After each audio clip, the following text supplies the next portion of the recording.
The awareness filter reversal.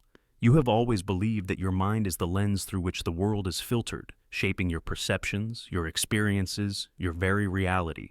You think your consciousness is a window looking out into the vast universe, processing a barrage of sensory data and filtering it into something coherent, understandable, manageable. But what if that picture is only half the truth? What if, instead of you filtering the world is filtering you? What if consciousness itself is a filter, not just a passive observer, but an active shield, protecting you from a raw, brutal reality so intense, so overwhelming, that it would otherwise shatter your mind and spirit?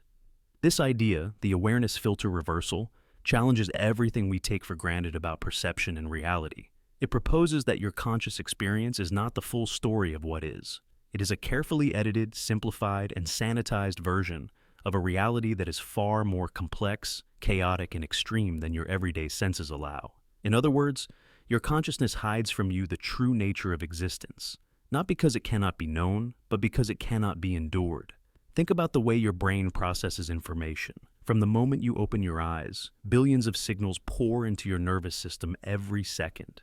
Yet, you don't consciously experience all of it. Your brain filters out an immense amount of noise, too much color, too many sounds, overwhelming smells, sensations, and data that would drown you if fully processed.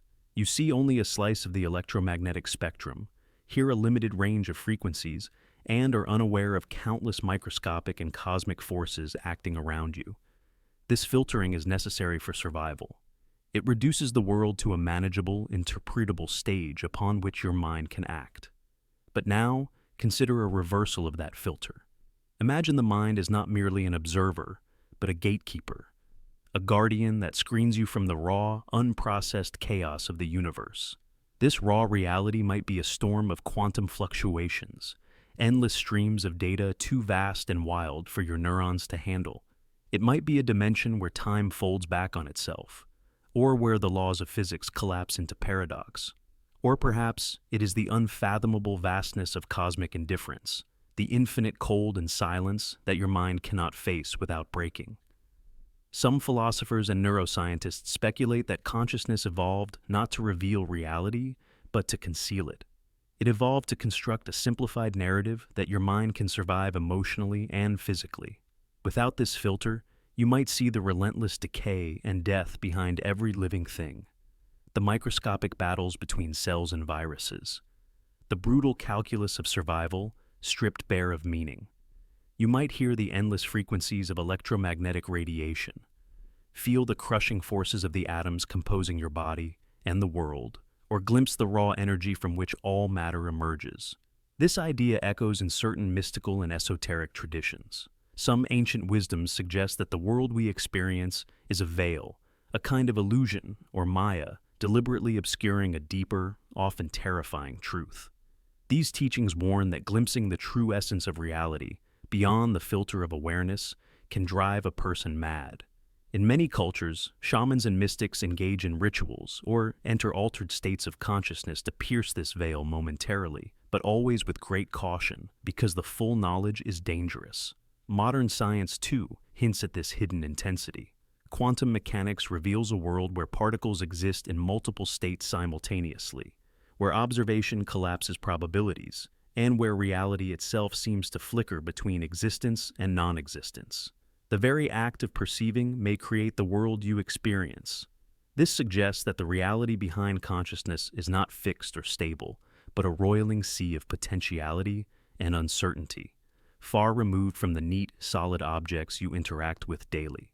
Consider your emotions as another layer of this filter. Your feelings color your perception, focusing your attention on survival-related information, danger, reward, pain, pleasure, but they also mask deeper existential truths. Fear blinds you to the vastness of space. Desire narrows your view to immediate gratification. Sadness hides the relentless march of entropy and decay. These emotional filters, layered upon cognitive filters, protect you from confronting the full scale of reality's harshness. There is also a psychological dimension to the awareness filter reversal. Our minds create narratives, stories about who we are, what the world is, and what our place might be in it. These stories, while comforting, are also filters that shield us from existential dread. Without them, we would face the abyss of meaninglessness, the crushing weight of isolation, and the terrifying freedom to create or destroy at every moment. In some rare moments, when filters thin or break, during trauma, extreme stress, deep meditation, or psychedelic experiences, people report encountering the raw intensity of existence. These experiences can be awe-inspiring or horrifying. Some describe a feeling of merging with the infinite, a piercing clarity of truth, or a shattering dissolution of the self. But many also recount panic, confusion, or a sense of being overwhelmed by realities too vast for the human mind. Scientific research into consciousness and perception supports the idea that what we experience is a controlled, constructed simulation. Studies in neuroscience reveal that your brain fills in gaps, creates patterns where none exist, and edits sensory input to make a coherent narrative. The famous blind spot in your eye is patched over by your brain's creative guesswork, and illusions demonstrate how malleable perception really is.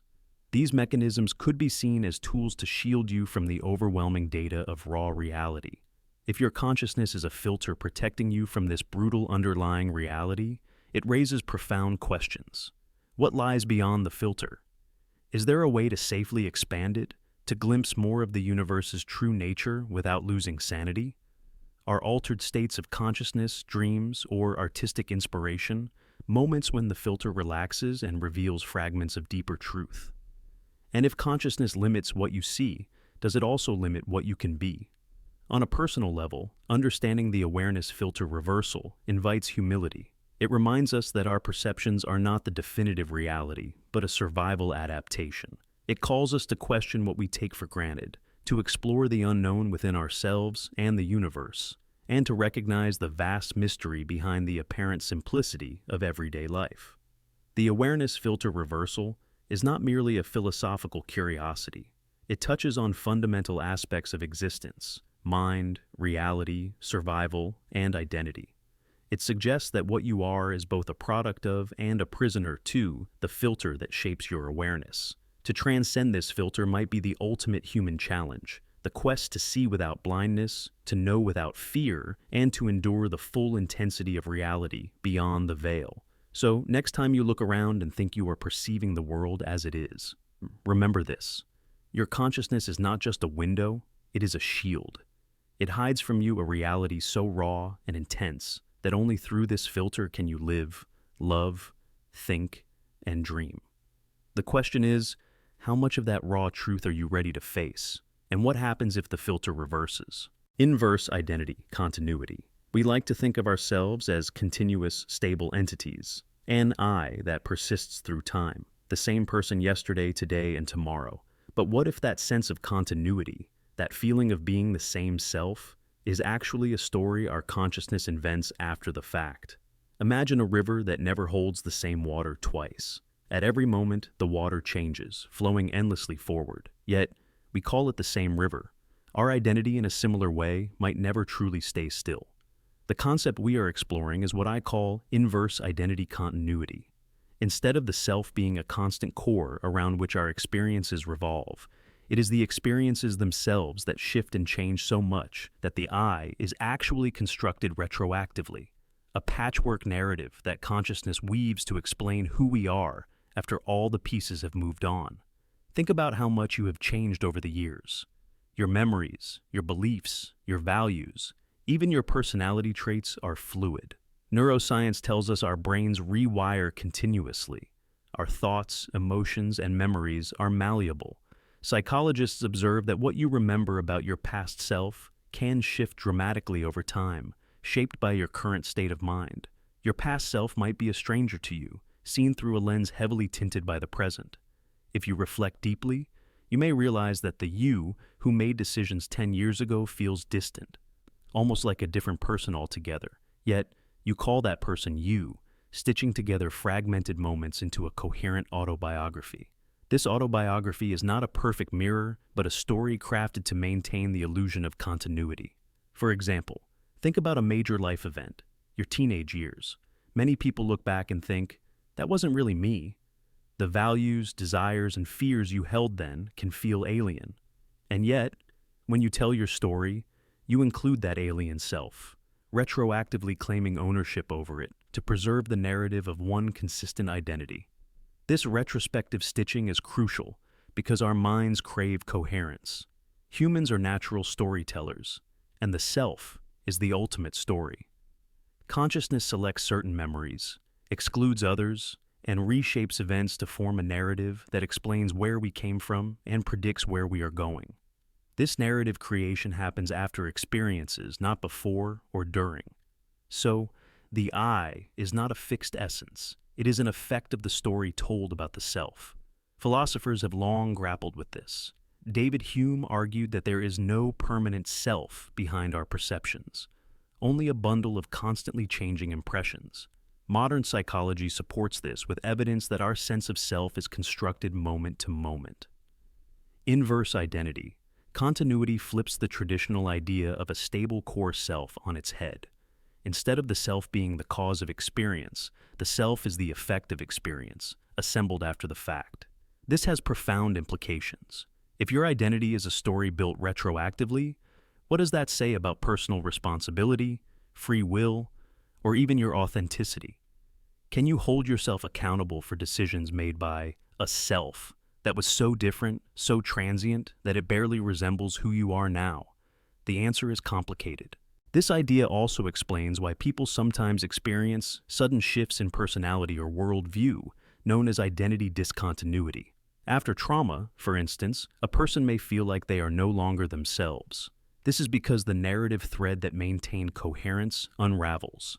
The mind then tries to reweave a new story, often leaving behind the old I. The self is not lost, but transformed, reassembled with different fragments. Consider the example of famous personality shifts, like those after near-death experiences or profound spiritual awakenings. These events disrupt the usual narrative so deeply that a new I emerges, often radically different. Yet, retrospectively, people integrate the old self into the new story to maintain a sense of continuity, even if the old self feels remote or unrecognizable. Inverse identity. Continuity also illuminates the experience of aging. The elderly often describe a disconnect between their memories and their present identity, questioning who they really are as their physical and mental faculties change. This disconnect is not a failure of memory alone, but evidence of how the self is a living story that evolves, sometimes outpacing its own narrative coherence. Another vivid example comes from dissociative identity disorder, where multiple selves seem to coexist within one person. Each self can have separate memories, desires, and traits. This fragmentation starkly illustrates that identity is not fixed but constructed, sometimes in parallel streams. The conscious mind must navigate these fragmented selves and try to forge a sense of unity, another retroactive narrative challenge. If the I is always becoming, never static, then our everyday experience of identity continuity is a kind of illusion, a mental convenience. This illusion is necessary. It gives us psychological stability, a compass for decision-making and self-understanding. But recognizing its constructed nature can free us from the tyranny of a fixed self. Imagine that your identity is more like a river of shifting shapes and colors, with the I being the reflection your mind creates on its surface. The reflection changes as the water moves, yet we cling to the idea of a permanent image. Understanding inverse identity, continuity invites humility and flexibility in how we see ourselves. It encourages acceptance of change and impermanence at the core of our being. In conclusion, inverse identity continuity challenges the traditional belief that a single, stable self exists through time. Instead, it proposes that the self is a story built backwards by consciousness, a retrospective explanation for a fluid, ever-changing experience. Your sense of I is less a fixed entity and more a living narrative, continually rewritten, adapted, and sometimes fractured. This insight is both unsettling and liberating. It destabilizes our comfort in a consistent self, but opens the door to profound personal transformation. If you are not bound by a static identity, you have the freedom to reinvent yourself, to shed old narratives, and to embrace the fluidity of being.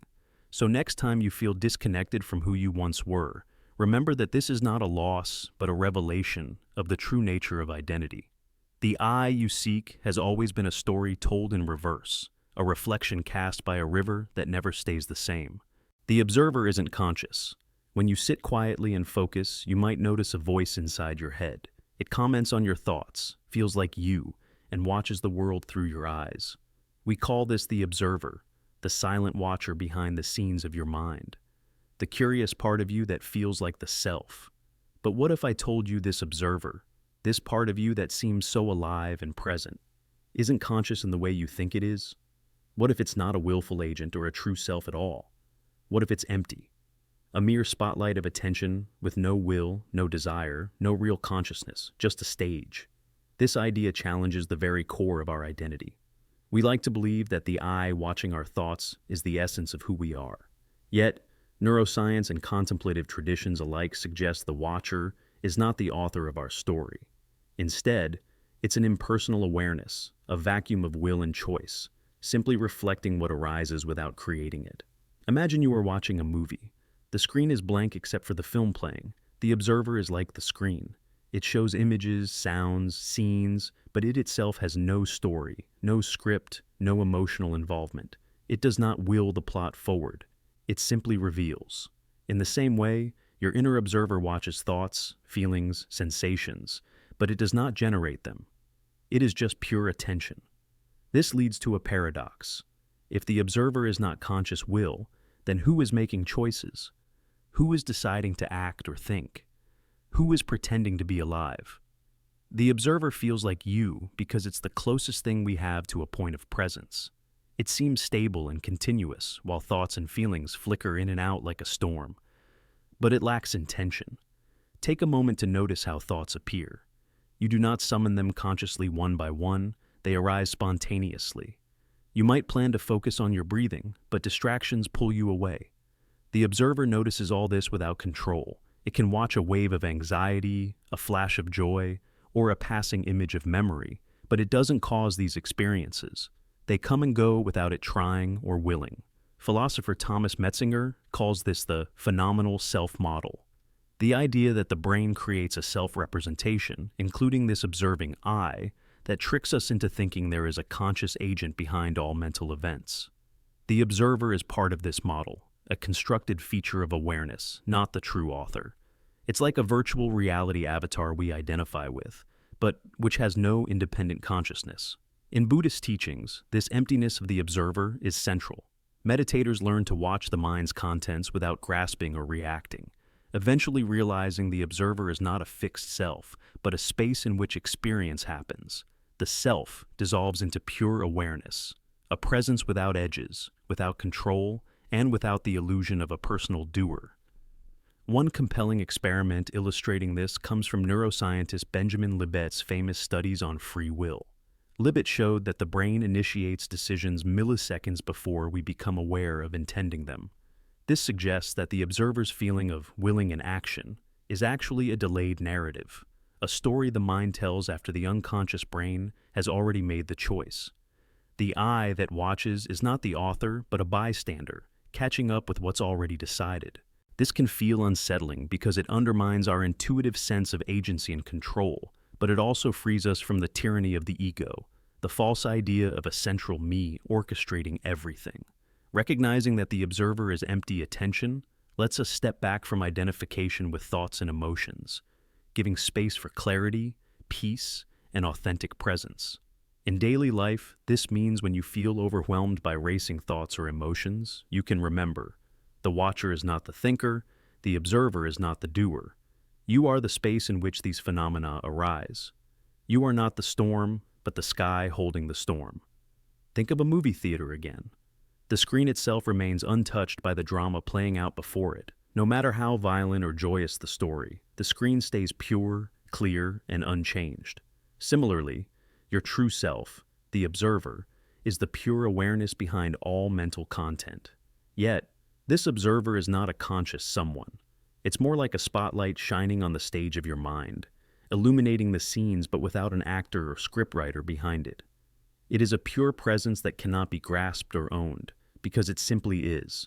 So, who is pretending to be alive? It's the illusion of selfhood created by the brain's complex self-model, the narrative that weaves attention, memory, and sensation into a seamless I. The observer feels alive because it is the closest thing to now you can experience, but it is not a living entity with its own desires or will. This understanding has profound implications for how we relate to ourselves and reality. It invites us to loosen our grip on the egoic self, to embrace the emptiness at our core, not as nothingness, but as a spaciousness that allows life to flow freely. When you realize the observer isn't conscious in the usual sense, you begin to see your mind less as a prison of self, and more as a vast theater of phenomena passing through awareness. You see that control is often an illusion, and true freedom lies in surrendering to this deeper presence. This presence, this empty observer, is not a failure of consciousness. It is consciousness itself, pure, unbound, and impossible to hold. It is the silent witness behind every experience, the stillness in the eye of the hurricane. You don't have to be the doer to be real. You simply have to be the watcher, empty, timeless, and profoundly alive in its emptiness. The first thought paradox. What was your very first thought? It's a question that seems simple, yet quickly spirals into one of the most profound puzzles of consciousness, the first thought paradox. Every thought you have responds to another, a mental echo in an endless chain, a cause and effect within your mind's theater. But if every thought requires a prior one to trigger it, then what about that very first thought? What sparked it? What triggered the trigger?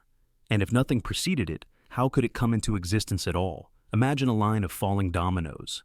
Each domino topples the next, creating a seamless cascade of motion. But where did the first domino fall from? If you ask yourself this, you suddenly confront the paradox. There must be a first domino, but how did it fall without an external cause? Similarly, our minds feel as if they begin their inner conversation somewhere, but the origin of that initial spark eludes understanding. The problem is deeper than a mere logical riddle. It strikes at the heart of how we understand consciousness and the emergence of thought itself. In daily life, we think of thoughts as flowing freely, sometimes rushing uncontrollably, sometimes quiet and deliberate. But each thought we recognize is like a note in a song, composed as a response to a previous note. This relational nature implies that the chain of thoughts extends infinitely backward. Yet, practically that's impossible. There must be a starting point. But if so, how? Let's explore some perspectives that attempt to unravel this paradox. One approach is to question the very notion of a first thought. What if the mind doesn't operate as a linear chain, but as a complex, interconnected web of neural activity where thoughts emerge not in sequence, but simultaneously? In this view, the idea of a first thought becomes meaningless because all mental activity arises as a dynamic, holistic state, not a stepwise process. The brain is a network of billions of neurons firing in complex patterns, constantly interacting. So maybe thoughts are more like waves on an ocean, patterns of activity without a distinct beginning or end. But even this view struggles to satisfy the intuition of conscious experience. When you become aware of a thought, you feel it as a discrete event, a singular mental moment. It feels like something begins. So, the paradox persists. How do you reconcile the continuous, overlapping brain activity with the discrete experience of individual thoughts? Another angle is to consider the role of preconscious mental processes. Maybe what we call the first thought is actually the tip of an iceberg, surfacing from a vast sea of unconscious processes. Your mind is constantly processing sensory input, emotions, memories, and bodily states beneath the threshold of awareness. The conscious thought is the culmination, a spotlight shining briefly on one fragment of this ongoing mental flow. In this sense, the first thought is not really the first, but the first you notice. The true mental activity began long before, without your direct awareness. To illustrate, think about waking up in the morning. Your mind often floods with a rapid succession of thoughts, some deliberate, some random fragments surfacing without clear origin. The first thought you consciously catch might be, "I need coffee," but that arises from a deeper current, your body's craving for caffeine, your routines, your memories of previous mornings. The initial spark is buried beneath layers of unconscious processes. However, even if we accept this, it only pushes the problem deeper. What triggered those unconscious processes? If every neural event is caused by a prior event, we again face an infinite regress. If the mental chain never truly begins, then how does subjective experience, the I, come into being at all? Some philosophical traditions provide another approach. In certain Eastern philosophies, the self and the chain of thoughts are seen as illusory constructs. The first thought and the self, who experiences it, are products of the mind's habit of labeling and separating experience. From this perspective, the mind is more like a flowing river, constantly changing and never the same from moment to moment. The idea of a first thought is a conceptual trap created by our need for narrative and cause. In this light, the paradox is not a problem to be solved, but a window into the limitations of human cognition. Our minds crave beginnings and endings, causes and effects, but the true nature of consciousness may transcend these constructs. The first thought is not a discrete event, but a conceptual boundary we impose on continuous experience. There are also scientific insights worth considering. Neuroscience shows that the brain operates on electrical and chemical signals, forming patterns that underlie thoughts and perceptions. But these processes are circular and recursive. Feedback loops abound. The brain's activity is rarely a simple cause and effect chain. Rather, it's a dance of signals, constantly influencing each other. This circular causality challenges the linear idea of a first cause. Consider experiments on decision-making that reveal our brains initiate actions milliseconds before we become consciously aware of deciding. This suggests consciousness itself is more like a commentator on processes already in motion. In other words, what we perceive as the first thought may be a post hoc narrative constructed after the brain has already started its internal activity. This leads us to a humbling realization. The first thought paradox may be insoluble, a boundary where logic, neuroscience, and philosophy meet their limits. But it also invites awe and curiosity. It reminds us that consciousness is not a simple mechanical process, but a profound mystery still unfolding. To bring this into a more personal realm, reflect on your own mind. When was the first thought you remember? Perhaps it was a fleeting image from childhood, or the first moment you felt a strong emotion. But even these memories are stitched together by countless unseen mental events. You are the product of an unbroken chain of experiences and thoughts extending back into infancy, before language, before memory, before self-awareness. The paradox of the first thought confronts you with your own origins, not just physical or biological, but mental and existential. It compels you to question what it means to be conscious, to have an I that thinks and experiences. In the end, maybe the true answer lies not in pinpointing the first thought, but in embracing the continuous flow of consciousness as a mystery, a dance of mind and reality beyond our full grasp. Each thought you have now is both a continuation and a new beginning, part of an infinite symphony without a known origin. So next time you catch yourself thinking, pause and wonder, what triggered this thought? Can you trace it back to a beginning? And if not, what does that say about the nature of your mind, yourself, and the endless chain of awareness that makes you who you are? The first thought, paradox is more than a puzzle. It's an invitation to explore the depths of consciousness and the enigma of existence itself. It asks you to surrender certainty, to embrace the unknown, and to marvel at the profound mystery inside your own mind. This question, simple yet infinitely complex, remains one of the greatest enigmas humans have ever pondered, and perhaps its true power lies not in the answer, but in the very act of asking. Autopoietic self-illusion. Your sense of self is something you never question deeply, yet it is the foundation of your entire experience. It feels stable, coherent, and continuous, like an unshakable eye watching the world from inside your body. But what if this sense of self is not a fixed entity at all? What if it is an illusion maintained only to preserve itself?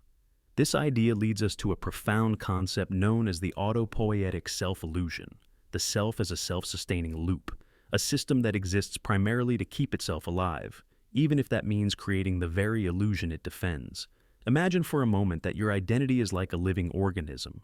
An organism doesn't just survive by reacting to external stimuli, it actively maintains its own structure, constantly repairing and rebuilding itself. In the same way, your sense of self does not passively exist. It actively preserves the idea of I am, because if this idea were to falter, the entire structure of your reality might collapse. The self does not simply observe, it protects its own boundaries. It filters information, and it edits memories, all to maintain a consistent narrative that supports its own existence. This loop is autopoietic, a term originally coined in biology, meaning self-creation or self-production. The system is both producer and product. The self creates itself by perpetuating the illusion of a stable identity, and this illusion in turn ensures the self's continued creation. It is a circular process where cause and effect fold into each other. The self exists because it maintains itself, and it maintains itself because it exists. One way to understand this is by looking at cognitive biases and how they reinforce our identity. Consider confirmation bias, where you pay attention only to information that fits your existing beliefs about yourself and the world. When you think "I am kind," you remember the times you were kind, and you forget or rationalize away moments of selfishness. This selective memory strengthens the idea of a stable, consistent self, even if reality is more complex and contradictory.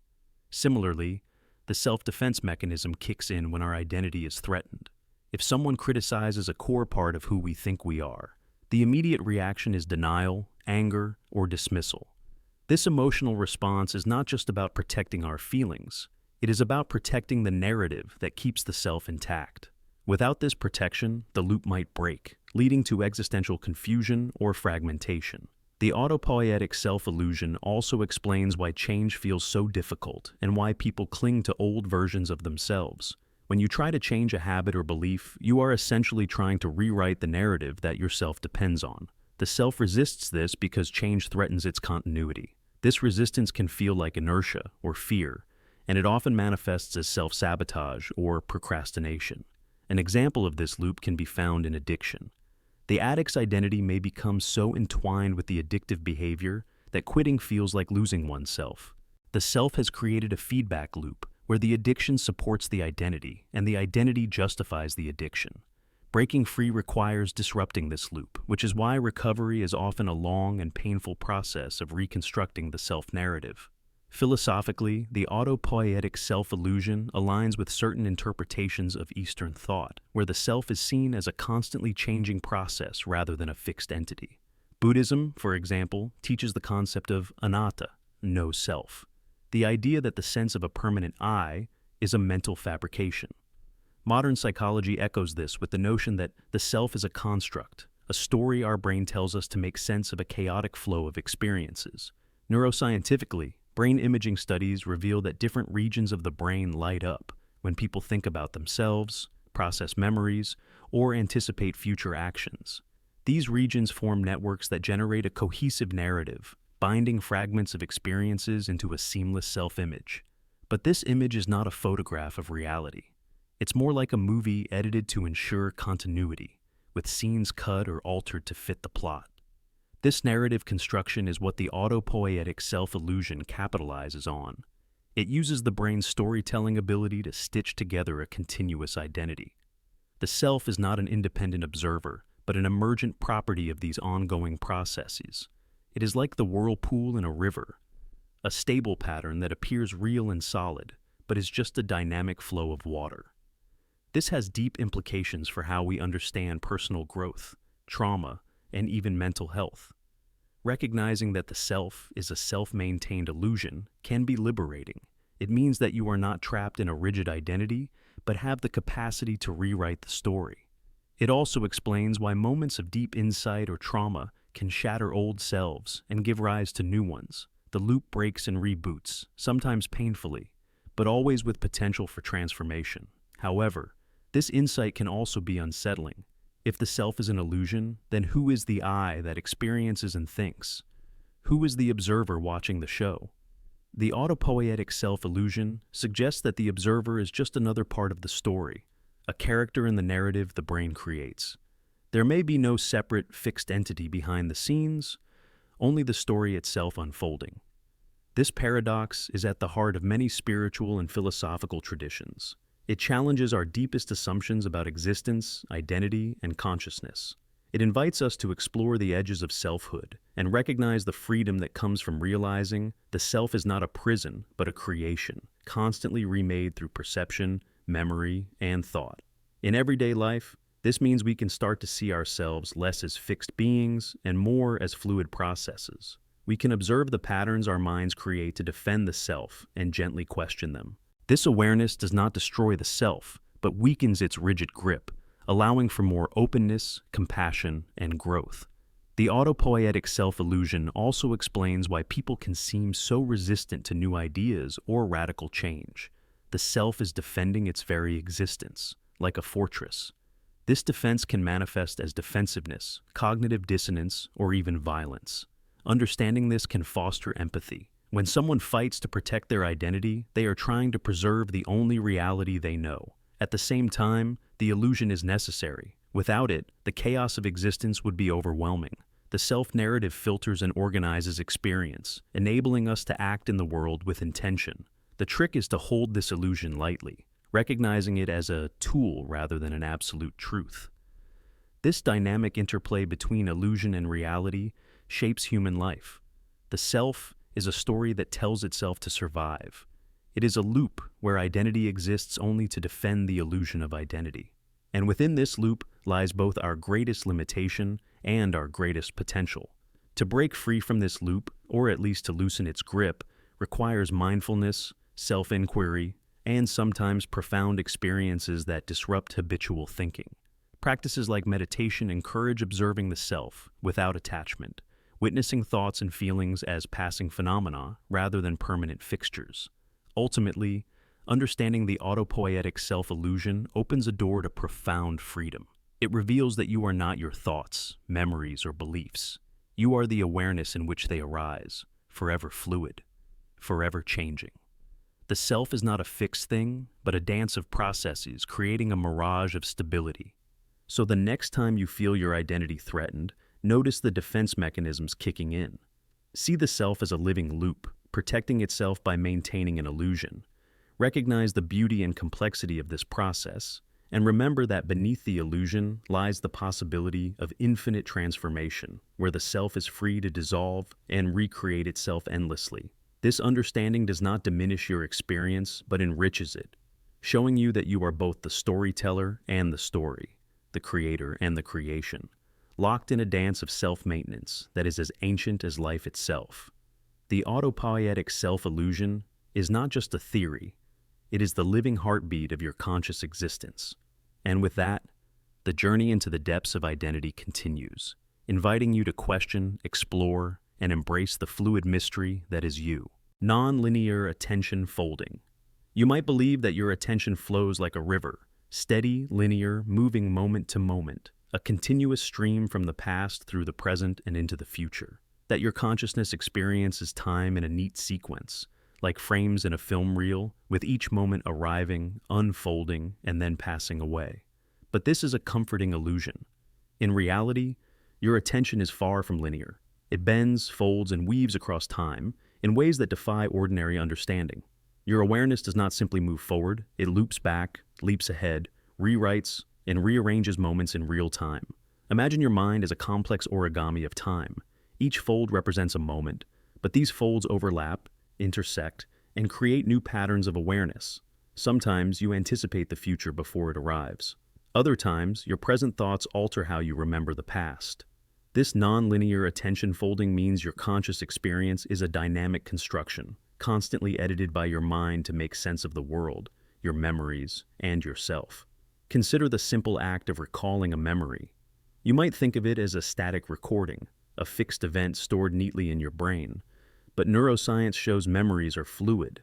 Every time you retrieve a memory, your brain reconstructs it, filling gaps, inserting new details, or even distorting facts to fit your current emotions and beliefs. This means your present awareness folds backward in time, rewriting the past as you experience it now. Similarly, your attention sometimes folds forward, anticipating what might happen. You imagine possible futures, simulate conversations, or rehearse actions. These mental projections are not just guesses. They actively shape your decisions, emotions, and focus. Your brain is folding future possibilities into your present awareness, blending what is with what could be. This folding of attention challenges the classic idea of time as a linear progression. Instead, it suggests time is a multidimensional fabric in your mind, manipulated by awareness like a master origamist crafting a shape. Moments are not fixed points, but flexible creases that your mind can bend and reshape. Think about moments when your attention suddenly jumps, a flash of intuition, a vivid déjà vu, or the eerie sense that you already knew what was about to happen. These are examples of nonlinear folding in action. Your mind folds present perception with past experiences and future predictions, collapsing the usual timeline to create an intense, sometimes disorienting awareness. Even in mundane life, your attention folds nonlinearly. While reading a book, you might skip ahead to anticipate the ending. While walking, a scent triggers a memory that floods your senses with past details, altering your mood. Your brain folds these moments together, creating a seamless, rich tapestry rather than a simple sequence. Nonlinear attention folding also explains the way trauma disrupts memory and awareness. Traumatic experiences can cause your mind to fold moments in loops, reliving scenes repeatedly, mixing past pain with present feelings, scrambling the sequence of events. This folding is a survival mechanism, but can trap consciousness in cycles of distress, showing how attention's nonlinearity can be both a gift and a curse. On a deeper level, this phenomenon connects to theories in quantum physics and consciousness studies that question the nature of time itself. Some propose that the mind accesses time in a non-classical way, transcending the arrow of linear time to fold moments in a complex, multidimensional structure. Whether metaphor or literal, non-linear attention folding reshapes how we understand awareness, memory, and identity.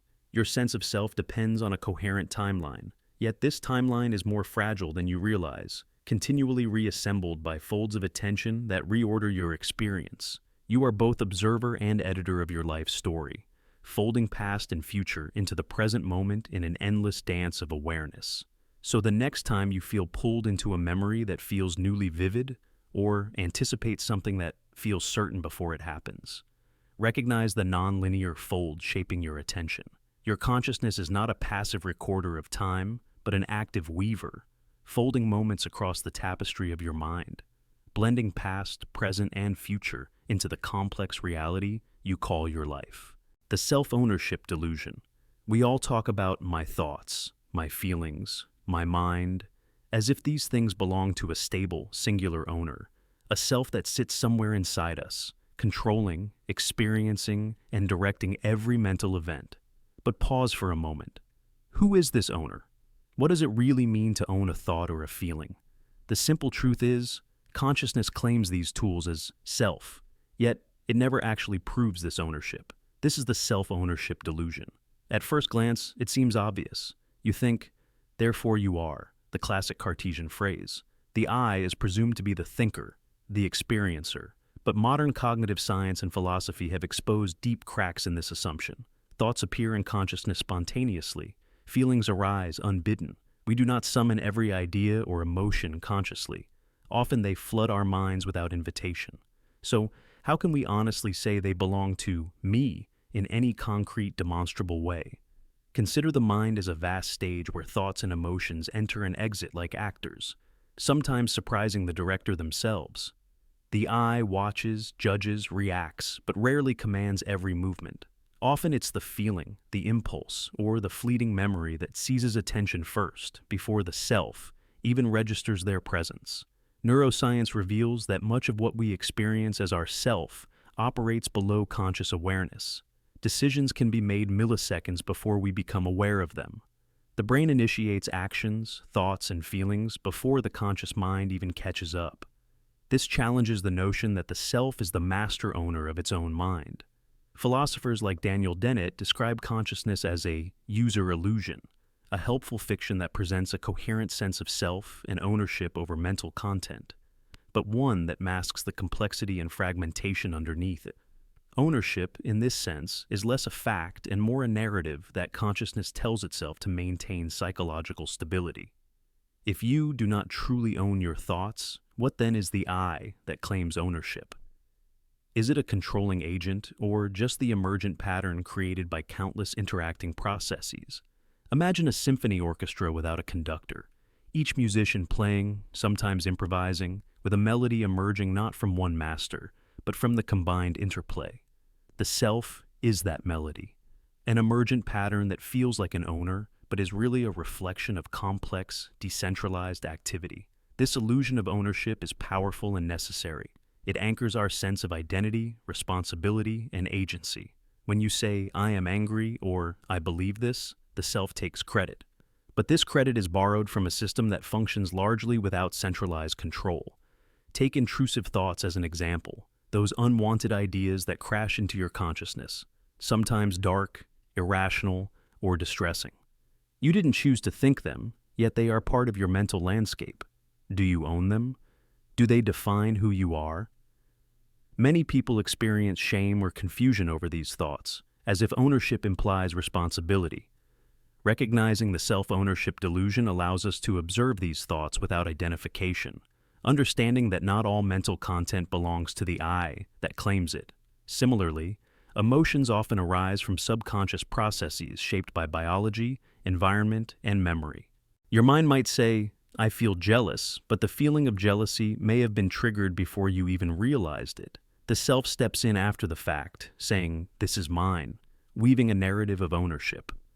This challenges deep cultural and legal concepts around responsibility and free will. If the self does not fully own its mental states, how do we hold ourselves accountable? The answer is complex, but it points to the self as a dynamic process, not a fixed entity. Ownership is more like stewardship, an ongoing negotiation with the contents of mind, rather than absolute possession. Some Eastern philosophies have long questioned this ownership. Buddhism teaches the idea of anatta, or non-self, the notion that the self is an illusion, a construct with no permanent essence. Instead of ownership, there is awareness, an observing presence witnessing thoughts and feelings as passing phenomena. If consciousness is the stage and thoughts the actors, ownership is the script that gives meaning to their appearances. But it is a script we write and rewrite, never fixed, often unconscious. By recognizing the self-ownership delusion, we gain freedom. Freedom from the tyranny of identifying with every thought and feeling as mine. Freedom to observe the mind as a landscape in motion, rather than a territory possessed. This awareness can be transformative. It softens rigid identities, reduces mental suffering caused by clinging to self-generated narratives, and opens space for compassion toward ourselves and others, recognizing that none of us truly own the mental storms that pass through. So, next time you say, "my mind," ask yourself, who is this "my"? Is there a solid owner behind these words, or just a story your consciousness tells to make sense of an ever-changing inner world? The answer may unsettle you, but it also invites a deeper understanding of what it means to be conscious, to be human. In the end, the self-ownership delusion reveals a paradox. The I that claims ownership doesn't own itself fully. Instead, it is a process of continuous claiming, letting go, and reclaiming, a dance of consciousness with its own creations. Consciousness without ground. What is consciousness when stripped of everything we believe anchors it? Imagine for a moment the familiar things that define you. Your language, your body, your memories, your thoughts and feelings. These seem like solid ground, the foundation upon which your awareness rests. You say, "I am this person," and point to your body or your history.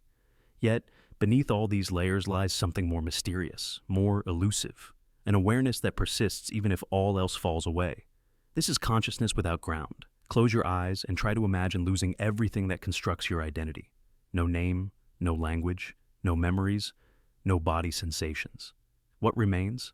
If all your assumptions dissolve, does awareness itself vanish? Or does it float freely, untethered, without source or explanation? This awareness is the raw presence behind the stories, the silent space in which thoughts arise and dissolve. Philosophers have long debated the nature of consciousness.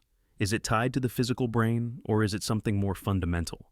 Materialists argue consciousness emerges from neurons firing, patterns of electrochemical signals. Yet, when you peel back all physical and mental constructs, awareness remains inexplicably present, a mystery that science cannot fully explain. The concept of groundlessness in consciousness is central to many spiritual traditions. Groundlessness means there is no fixed point, no solid base, no permanent self beneath experience. Awareness does not rest on anything. It simply is. It has no origin and no end. It flows like water, shapeless, boundless, without support. This might feel disorienting. We crave stability. something firm to hold on to. But consciousness without ground is the opposite, an open field, a vast sky without horizon. It cannot be grasped or defined. It does not belong to you or anyone else. It simply is the presence in which everything appears and disappears. Think of a mirror. The mirror reflects countless images, yet it itself remains unchanged and unaffected by those reflections. Consciousness is like that mirror.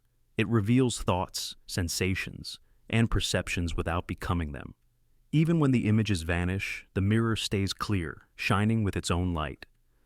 Science points to neural correlates of consciousness, brain regions active during awareness, but it stops short of explaining why subjective experience exists at all. This hard problem of consciousness remains unsolved. We can describe the machinery, but the origin of awareness itself escapes us. In meditation, practitioners learn to watch the mind's content without attachment. As thoughts fade, emotions pass, and bodily sensations shift, the pure awareness underneath becomes more evident. This awareness is not an object to grasp, but a spacious presence that holds all experience. It is consciousness without ground, a luminous emptiness that shines with the light of being. Consider language and memory, the pillars of your identity. Language labels and defines, memory constructs continuity, yet both are fragile, prone to distortion and decay. What if the I behind these is not fixed, but fluid, without a permanent core? Without language or memory, awareness still remains, floating free in the vast unknown. This leads us to a radical insight.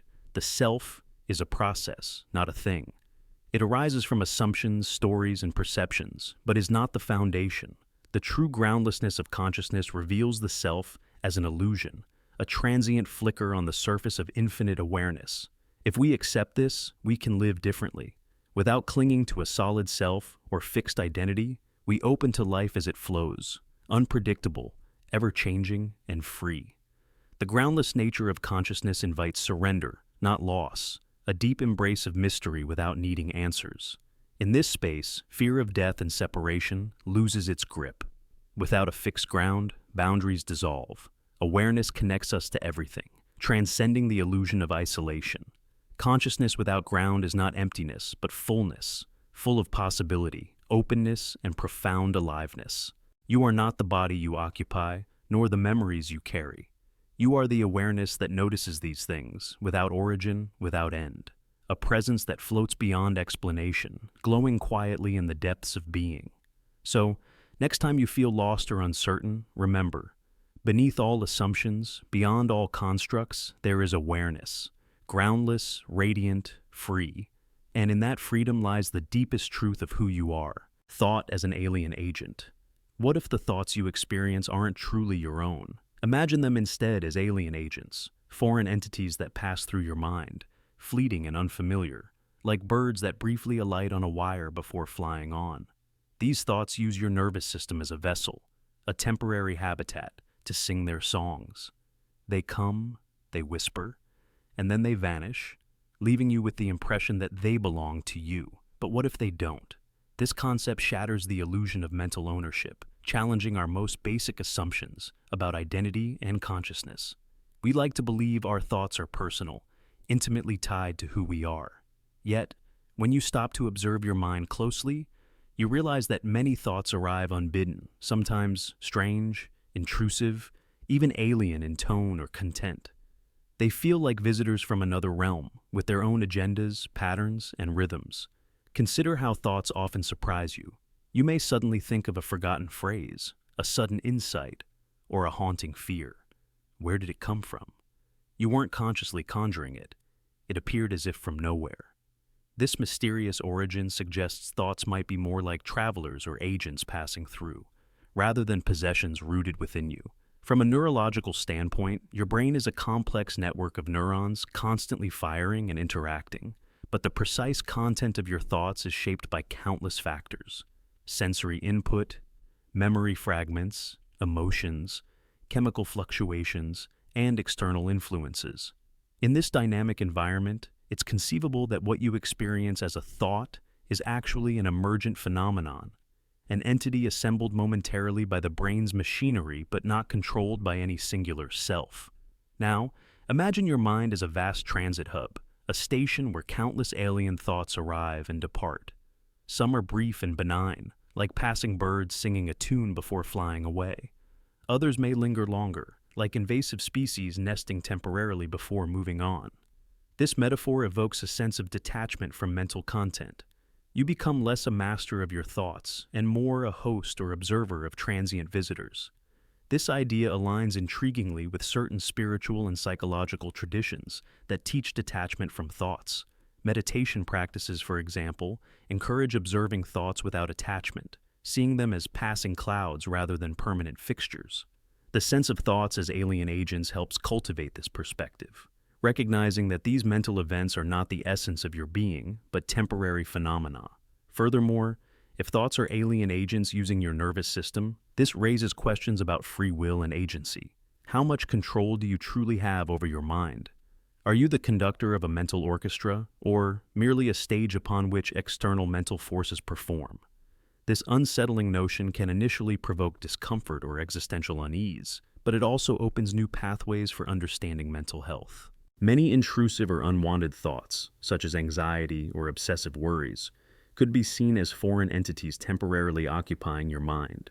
Viewing them as visitors rather than intrinsic parts of yourself may empower you to observe without judgment and let them pass rather than be overwhelmed. Consider the analogy of a bird perched on your shoulder. You didn't summon it, and you cannot command it to sing on cue. But you can observe its presence, listen to its song, and eventually watch it fly away. Similarly, thoughts come and go.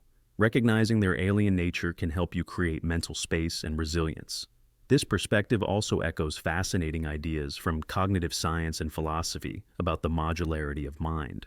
The brain can be viewed as a collection of semi-independent systems, each generating its own voices or impulses. The conscious self is more like a curator, listening to various internal messengers, some familiar, others strange. These messengers may appear alien precisely because they emerge from parts of your brain outside conscious control. In speculative terms, one might imagine thoughts as information packets transmitted by unknown mental entities, perhaps remnants of collective unconscious, fragments of ancestral memory, or even non-physical intelligences. While this ventures into the realm of metaphysics and speculation, it enriches the metaphor of thoughts as alien agents, expanding how we conceive of mental life. Embracing this idea can transform your relationship with your mind. Instead of clinging to thoughts as possessions, you learn to become an attentive host, welcoming some, tolerating others, and gently releasing those that do not serve you.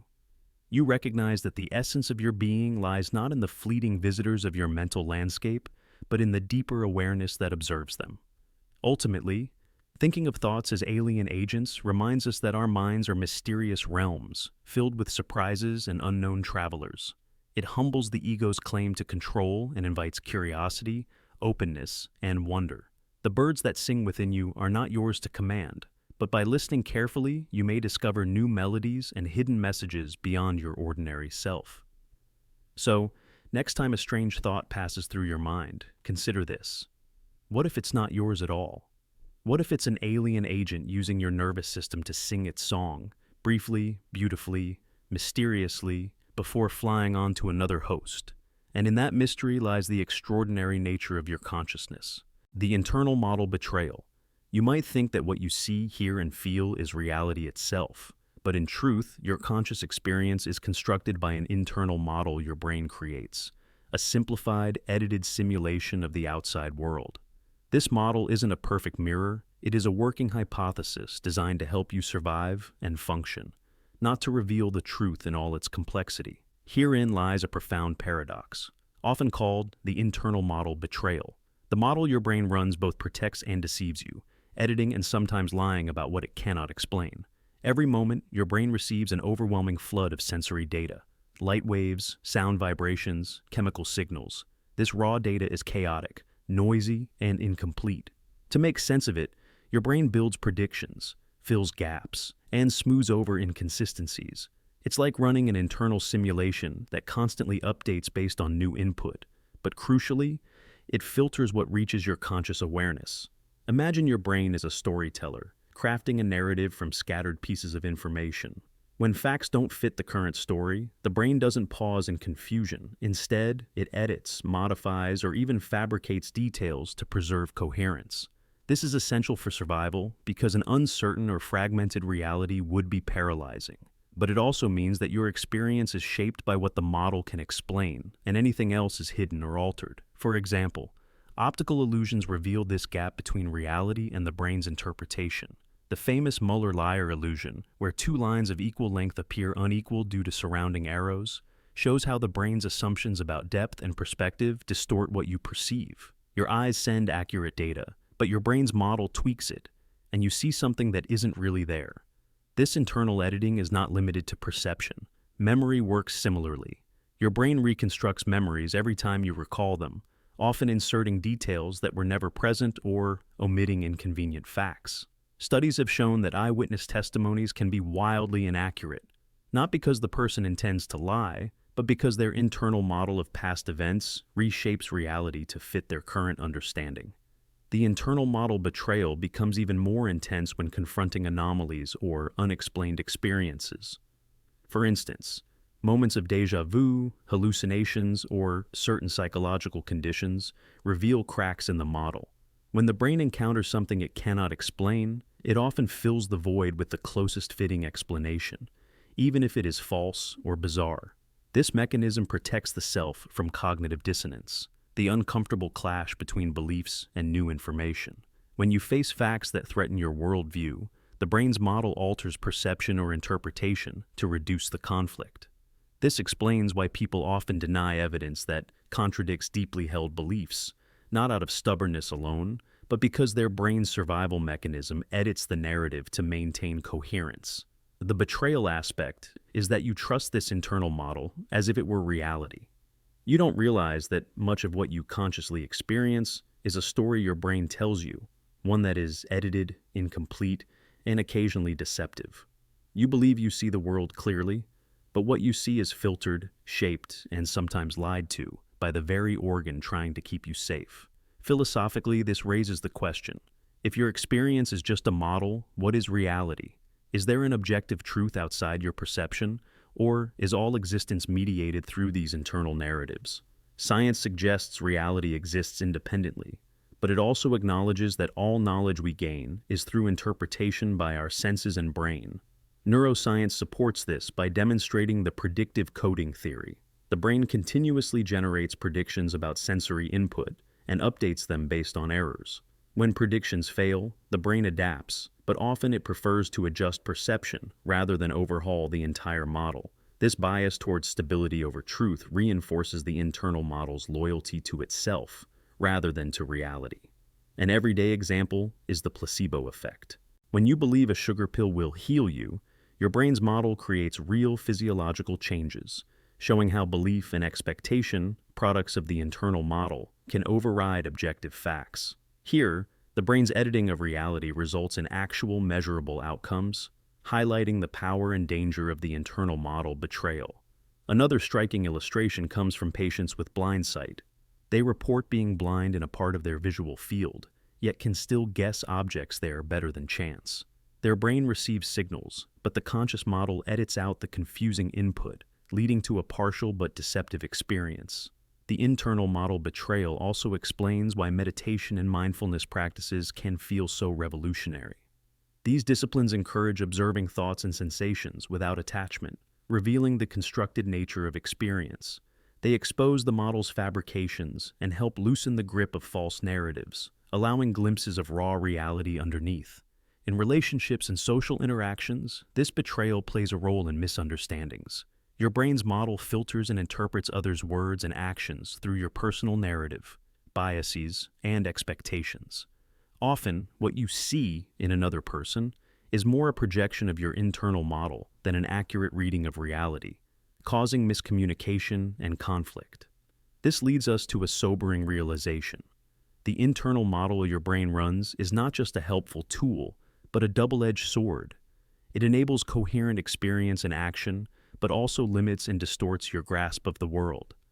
The trust you place in your senses and perceptions is both necessary and precarious. So, how can we live with this betrayal? Awareness is the first step. Understanding that your experience is an edited model invites humility and curiosity. It encourages questioning your assumptions, seeking multiple perspectives, and embracing uncertainty. It opens the door to learning and growth beyond rigid mental maps. Science, philosophy, and contemplative traditions all converge on this insight. Reality as you experience it is a filtered, constructed, and often deceptive model running inside your brain. This model edits what it can't explain and lies about it, not out of malice but self-preservation. Recognizing the internal model betrayal doesn't undermine your experience but enriches it. It allows you to see perception as a creative act, an ongoing interpretation that is flexible and subject to change. It invites you to peer behind the curtain and appreciate the mystery of existence beyond your mental simulations. Ultimately, this awareness may transform how you relate to yourself and the world. You might begin to question the stories your brain tells, to loosen identification with rigid narratives, and to open to a more fluid, expansive experience of reality. In this dance between reality and representation, between what is and what is perceived, the internal model betrayal stands as both a guardian and a trickster, shaping your consciousness while hiding the seams of its own design. And in that paradox lies the profound mystery of human experience, that you are living inside a story your brain crafts, edited, and sometimes lied about, a model betraying itself in order to survive. Reflexive sentience, decay. You are aware, you know that you know. Your consciousness does not merely experience the world, it observes itself, observing.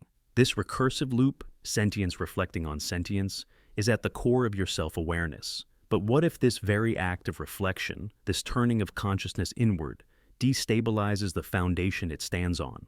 What if the more you examine your own sentience, the more it begins to unravel, like a mirror endlessly consuming its own frame, until nothing remains but a fractured image?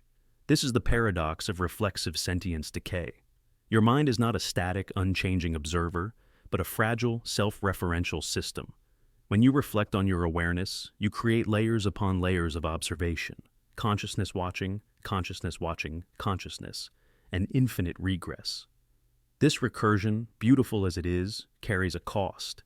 Each layer feeds on the stability of the previous one, eroding it slowly, invisibly, until your sense of self becomes unstable, slippery, and elusive. Imagine standing between two mirrors facing each other. The reflections multiply infinitely, each image smaller and more distorted than the last. Now, imagine your consciousness as one of these mirrors. Each time you think about your own awareness, you generate a new reflection. But unlike the mirrors, your mind is not infinite in capacity. It can only hold so many layers before the image starts to break down. This decay of sentience is not madness, but a natural consequence of recursive self-examination. Philosophers and psychologists have long noted how deep introspection can lead to feelings of disorientation, loss of self, or even existential dread. The very clarity you seek by reflecting on your own mind can dissolve the stable I you depend on. The more you try to hold on to your sense of I am, the more it slips through your fingers. Scientific studies on consciousness support this fragility. When people meditate deeply or enter altered states, they often report a dissolution of the self, an experience where the boundaries between observer and observed vanish. Neuroscience suggests this corresponds to changes in brain activity, where self-referential networks lose their usual coherence, causing the self to become a fleeting, unstable phenomenon. A reflexive sentience decay also explains why the act of self-awareness can feel like a double-edged sword. On one hand, it allows profound insight, creativity, and moral reasoning. On the other, it risks spiraling into confusion and fragmentation. It's as if your mind is caught in a feedback loop, turning inward to understand itself, only to erode its own foundations in the process. Consider the metaphor of a mirror eating its own frame. The frame holds the mirror together, gives it shape and structure.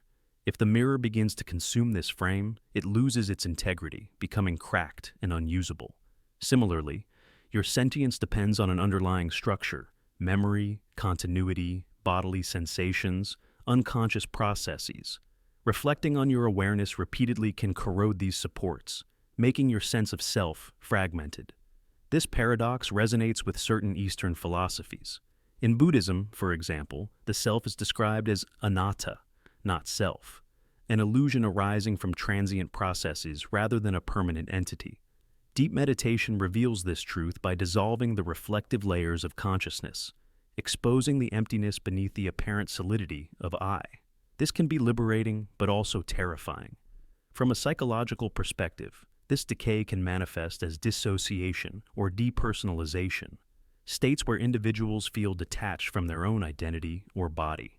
While usually transient, these states reveal the delicate balance maintained by the mind's recursive self-monitoring. Too much inward focus, and the threads binding selfhood begin to unravel.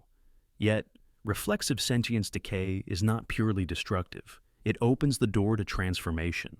By breaking down rigid self-concepts, it allows new ways of being, deeper empathy, and a more fluid sense of identity. The mirror consuming its frame might also remake itself into something new, less fixed, more expansive. In literature and art, this theme appears repeatedly. Characters who confront their own consciousness find themselves destabilized, questioning reality, identity, and sanity. The recursive nature of self-reflection is both a source of genius and madness. It is the tension between clarity and chaos, insight and dissolution. So, as you reflect on your own sentience, remember the delicate dance you are performing. You are both creator and destroyer of the self, holding a mirror to a mirror, watching awareness fold in on itself. The more you gaze into this recursive abyss, the more the edges of your identity may blur, fragment it, and decay. But within this decay lies the possibility of profound transformation, a chance to see beyond the fragile frame and glimpse the boundless essence of consciousness itself. In the end, reflexive sentience decay reminds us that self-awareness is not a fixed point, but a dynamic process, a fragile, shifting interplay of reflection and dissolution. It is the mirror that eats its own frame, endlessly creating and uncreating the image we call I, and in that paradox lies the mystery and beauty of being alive. Awareness leak paradox. Imagine that your mind is not a closed system, a perfectly sealed container where only what you focus on enters consciousness.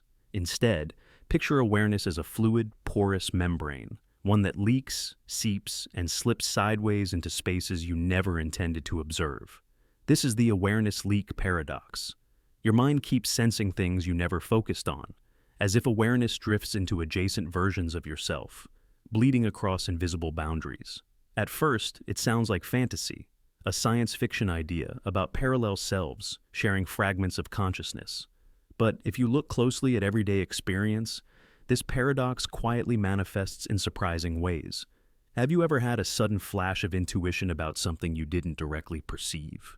A faint echo of a forgotten conversation? Or a vague sense that something is off, without knowing why?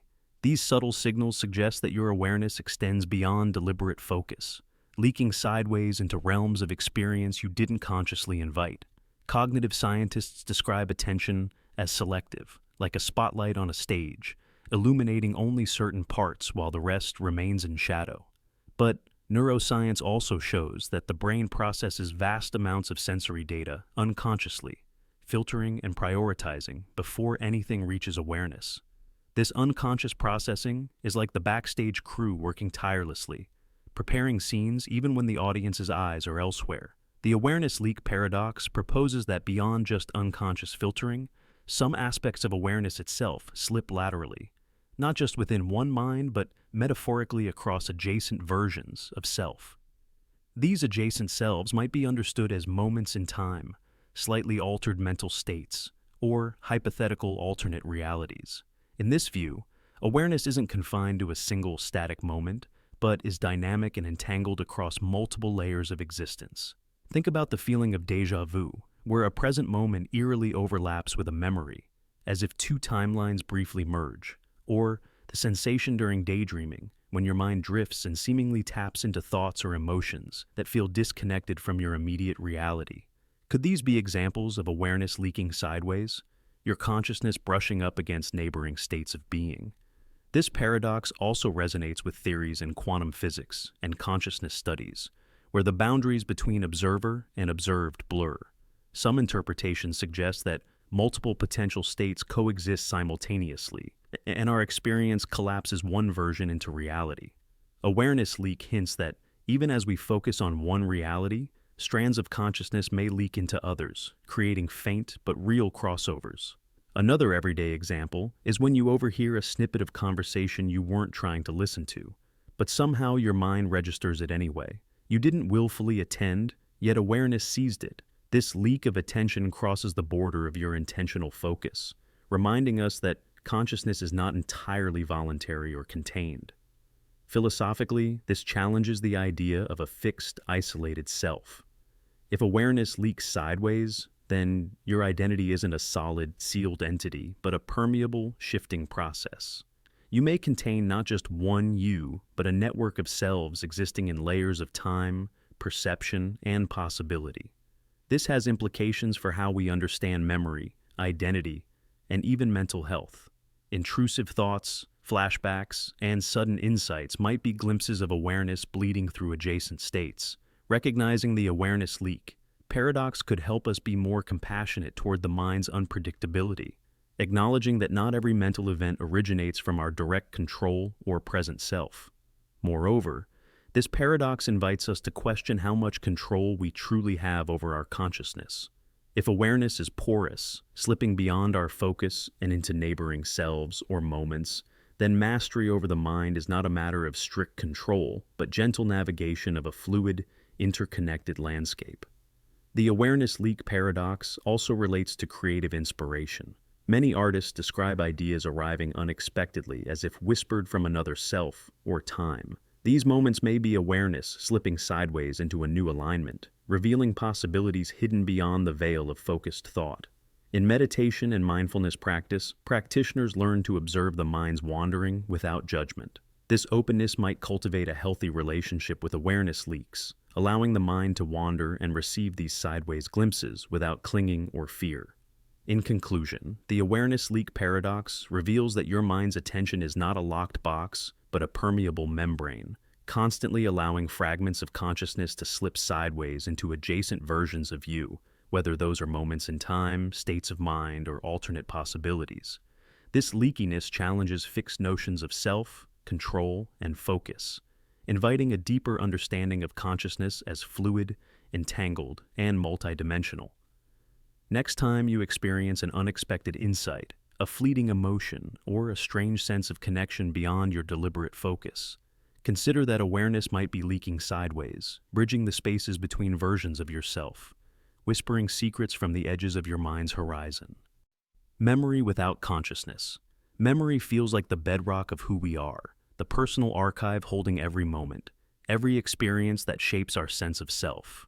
We believe that our memories are owned, consciously accessible, and deeply linked to our identity. But what if some memories exist outside conscious awareness? What if parts of you remember events you never actually lived, moments that were never consciously experienced, yet still influence your emotions and behavior? What if memory is not always tethered to conscious recall, but floats in shadows you can feel but never see? This unsettling phenomenon reveals that memory is far more complex, mysterious, and fragmented than our everyday assumptions suggest. It shows us that beneath the surface of conscious recall, hidden layers of experience shape us in profound ways, often without our conscious mind's permission or even awareness. Think of a time when you suddenly felt an intense emotion, a deep sadness or fear, without a clear reason. You cannot place the source of this feeling in any recent event, nor can you consciously remember anything that should provoke such a reaction. Yet the feeling is real, undeniable. This is memory without consciousness at work. Emotional traces of experiences lodged deep in the mind, inaccessible to conscious inspection, but still alive and potent. Psychologists and neuroscientists refer to this as implicit memory or unconscious memory. These are memories encoded not as explicit narratives, but as emotional, sensory, and procedural imprints. They bypass the storytelling mind and instead reside in the body, in the gut, in the subtle rhythms of heart and breath. Imagine memories like shadows cast by events you never directly witnessed, yet somehow absorbed. For example, children of trauma survivors often carry emotional memories of their parents' suffering, encoded in their nervous system, though they did not personally live the original trauma. These hidden memories influence moods, fears, and reactions, shaping lives without conscious origin. In extreme cases, people can experience what seems like memories of past lives or events from other perspectives, vivid images or emotional currents they never lived in this lifetime. While science is skeptical, such experiences highlight how memory is not confined to personal, linear experience, but can emerge from complex subconscious processes. Neuroscience also reveals that memory is reconstructive, not static. Each time you recall a memory, you rebuild it, mixing fragments and filling gaps, sometimes inventing details without realizing. This fluidity means memories are unstable, often influenced by unconscious material. What you consciously remember may be just the tip of an iceberg, while vast emotional reservoirs lie hidden below, invisible but affecting everything you do. Consider the brain's limbic system, the emotional core, which can encode feelings long before conscious awareness forms. This system can trigger responses to memories you never consciously formed, but whose emotional weight you carry. It explains why smells, sounds, or images sometimes evoke deep, inexplicable feelings. A song from childhood, a scent from a distant place, without conscious recollection of the event itself. Furthermore, trauma research shows that intense experiences can become blocked from conscious memories as a survival mechanism. Yet, they remain stored in the body and subconscious mind. This dissociation means you might never see these memories directly, but feel their echoes as anxiety, depression, or unexplained reactions. Your body remembers what your mind forgets. This dynamic blurs the line between memory and consciousness. It reveals the self as layered and porous, with conscious awareness only a surface phenomenon. Beneath that surface flows a vast, unseen ocean of memory, shaping you invisibly, silently. What does this mean for identity? If memories you never consciously owned influence your emotions and choices, who is the real you? The conscious self is just one part of a multi-layered being, interacting with hidden memories lodged deep in the nervous system. Understanding this complexity can bring compassion toward ourselves and others, as we realize how much is shaped by unseen forces beyond immediate control. This also opens a door to healing.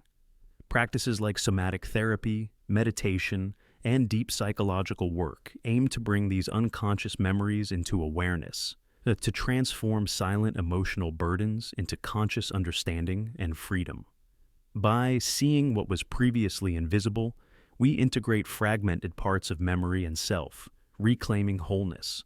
In everyday life, memory without consciousness can manifest as gut feelings, intuition, or emotional reactions that defy rational explanation. Learning to listen to these subtle cues, to respect the hidden memory beneath conscious thought, enriches self-awareness and deepens our connection to lived experience.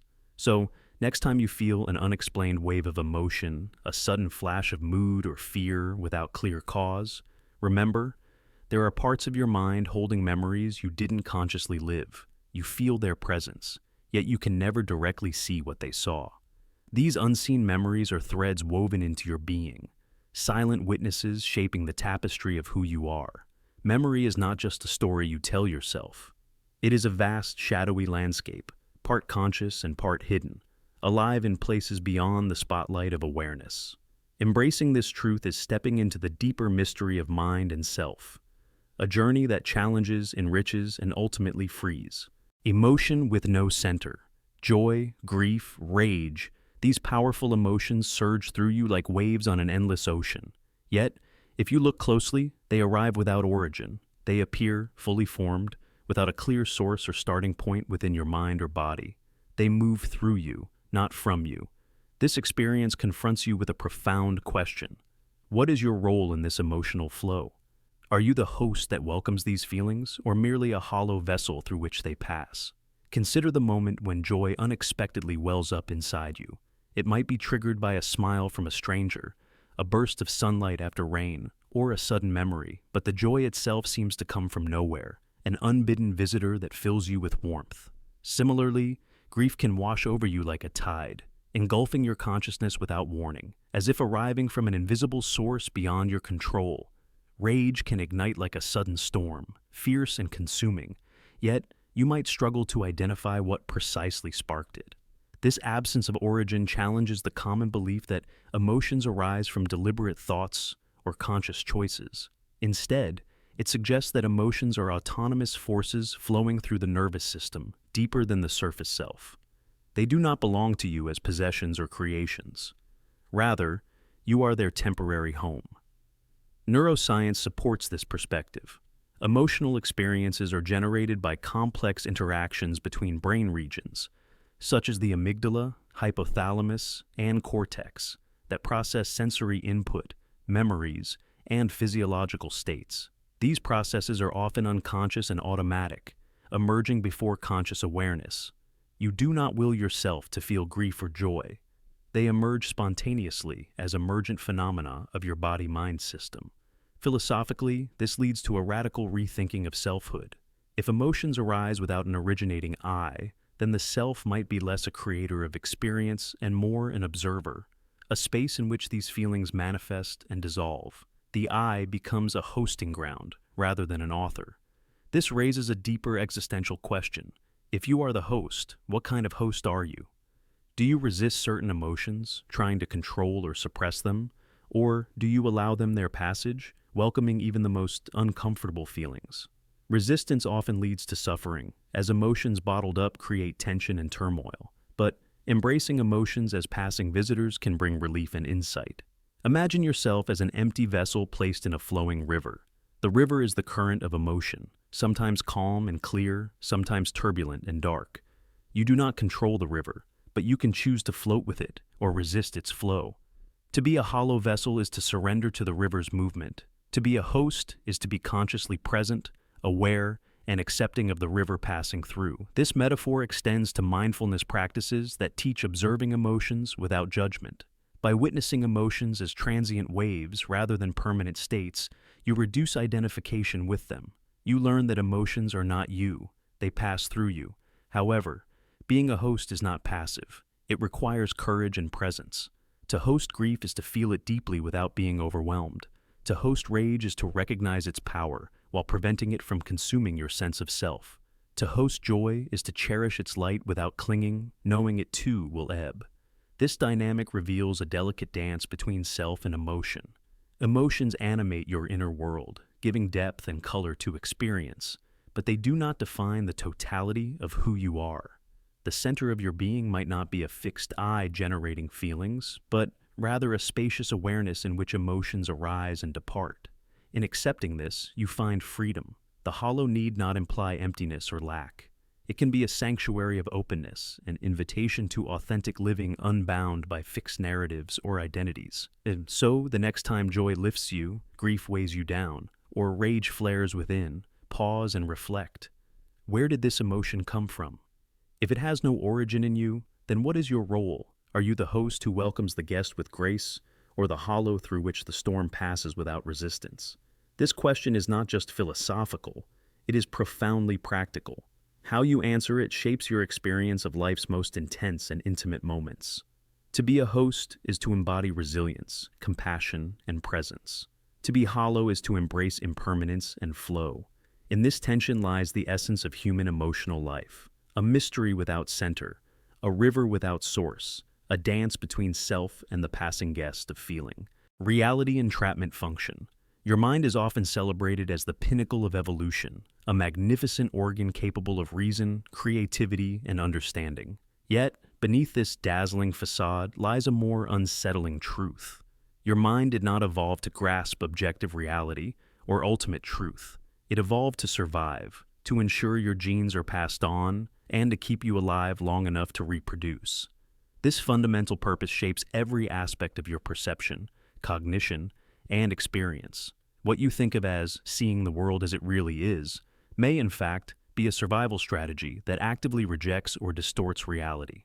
This leads us to the concept of the reality entrapment function, the idea that your mind's primary function is to entrap you within a version of reality optimized for survival, not truth. Imagine evolution as a relentless sculptor, chipping away every trait that doesn't enhance survival. Accuracy of perception isn't always beneficial. Sometimes, knowing the brutal, unfiltered truth would be paralyzing or overwhelming.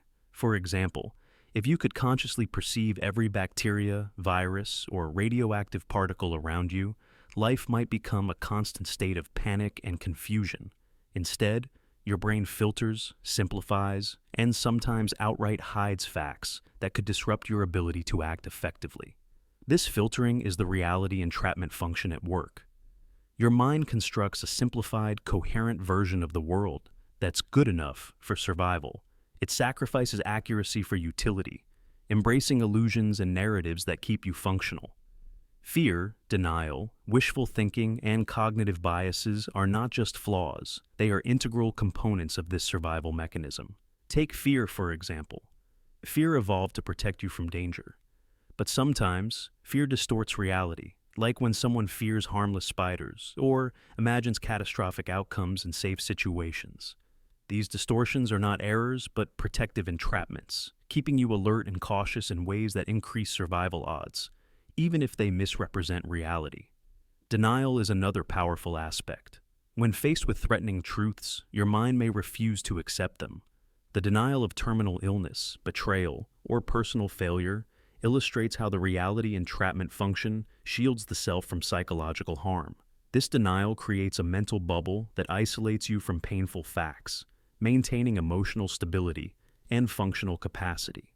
Wishful thinking is yet another thread. Believing you are more competent, attractive, or safe than reality suggests can motivate effort and persistence. This illusion sustains hope, a vital survival trait that propels you forward despite adversity. Cognitive biases, systematic ways your mind deviates from objective logic, are often framed negatively. But from the perspective of survival, they are adaptive shortcuts. The optimism bias, for instance, encourages risk-taking that might yield rewards. The confirmation bias maintains consistent beliefs that reduce internal conflict. These biases are forms of entrapment, locking your mind into versions of reality that favor your survival rather than truth. This entrapment extends beyond individual psychology to cultural and social levels. Societies build shared myths, religions, and narratives that bind people together and provide meaning. These collective illusions foster cooperation and cohesion, critical for survival in groups. Even scientific paradigms evolve through social dynamics and consensus, reflecting the human tendency to favor workable models over absolute truths. Philosophically, the reality entrapment function challenges the notion of objective knowledge. If all perception is filtered and constructed for survival, can we ever truly access unmediated reality? This question echoes ancient skepticism and modern postmodern thought, suggesting that truth is always entangled with the mind's survival agenda. Neuroscience supports this view by revealing how the brain prioritizes prediction and efficiency over fidelity. The brain constantly anticipates sensory input and fills in gaps to minimize surprise or error signals. This predictive coding framework means your experience is less about direct reception and more about top-down construction, a controlled hallucination optimized to keep you alive. Consider conditions like psychosis or hallucinations, where this construction process goes awry. These states highlight the delicate balance the reality entrapment function maintains. Too much raw truth or chaotic input can overwhelm, while too much filtering creates detachment. Mental health thus depends on the brain's ability to modulate this entrapment effectively. Even the concept of self is shaped by this function. Your identity is a story your mind tells to organize experience and guide behavior. This story often excludes uncomfortable truths, rewriting history and personality to maintain a coherent, survivable narrative. Understanding the reality entrapment function invites a profound humility about human knowledge and perception. It warns against mistaking our survival-driven models for ultimate truth. It encourages curiosity, skepticism, and openness to perspectives beyond our ingrained cognitive frameworks. Practically, this awareness can foster resilience and adaptability. Knowing your mind may reject uncomfortable truths, you can gently question your assumptions, seek diverse information, and embrace uncertainty. You might develop mindfulness practices that observe thoughts without automatic belief, glimpsing the constructed nature of experience. The reality entrapment function also offers insight into conflicts, whether internal or social. When people fiercely defend beliefs or reject facts, they are often defending the survival narratives their minds depend on. Compassion and patience arise from recognizing that beneath rigid positions lie deep survival mechanisms at work. Ultimately, the mind's entrapment within survival-optimized perception is both a limitation and a marvel. It is a testament to evolution's ingenuity that such a complex, adaptive system emerges, not to reveal absolute reality, but to keep life going against all odds. So, next time you trust your senses or beliefs as absolute, remember the reality entrapment function shaping your experience. You are living inside a mind engineered to survive, not to understand. This realization can both unsettle and empower, revealing the profound mystery of consciousness trapped inside survival's intricate design. And within this entrapment lies the key to freedom, not in clinging to illusions, but in recognizing them and choosing how to engage with the ever-shifting, survival-shaped reality you inhabit. The Autocorrected Universe. Have you ever experienced a moment so strange, so surreal, that your mind instinctively dismisses it as a mistake, a glitch in perception, a trick of the light, or a fleeting hallucination? You brush it aside, telling yourself it can't be real, that your senses must have faltered. This automatic smoothing over, this mental auto-correction, is how your consciousness protects you. It fixes the impossible, edits the uncanny, and rewrites anomalies into a coherent narrative you can live with. But what if these moments you reject so quickly aren't glitches at all? What if they are cracks in the familiar facade, truths trying to break through the carefully constructed illusion of your reality? The auto-corrected universe is the idea that your conscious mind is constantly editing and refining your experience, correcting what feels off or unreal to preserve stability and sanity. This mental autocorrect is essential. Without it, you would be overwhelmed by a world that is raw, chaotic, and often nonsensical. Your brain stitches together fragments of information, discards contradictions, and fills gaps with plausible explanations, all in real time. It is an elegant survival mechanism, but it comes at a cost. Sometimes, the reality you experience is a polished, smoothed-over version of something far stranger and more profound. Think about moments when déjà vu strikes, a sudden, eerie feeling that you have lived this exact moment before. Your mind might immediately label this as a mere trick, a glitch in memory. But what if déjà vu is a subtle signal from deeper layers of reality, a glimpse of timelines folding back on themselves, or your consciousness brushing against parallel versions of itself? Your autocorrect system quickly rationalizes the sensation to keep you grounded, but underneath lies a profound mystery that defies simple explanation. Or consider the Mandela effect, where groups of people remember events differently from recorded history. At first, it seems like collective misremembering, an error of cognition. Yet, some theorists suggest it hints at shifting realities or parallel universes bleeding into each other. Your brain's autocorrect smooths over these discrepancies, refusing to accept the unsettling possibility that reality itself might be more fluid than you think. This phenomenon also appears in dreams and hypnagogic states, the fuzzy border between waking and sleeping, where bizarre, impossible scenes unfold. Upon waking, your mind rationalizes and edits the strange fragments into coherent stories, or forgets them altogether. The boundary between dream and reality is blurred, but the autocorrect function protects you from confusion, ensuring you can function in daily life. Scientific inquiry offers another layer of insight. Quantum physics reveals a universe that is fundamentally probabilistic and uncertain.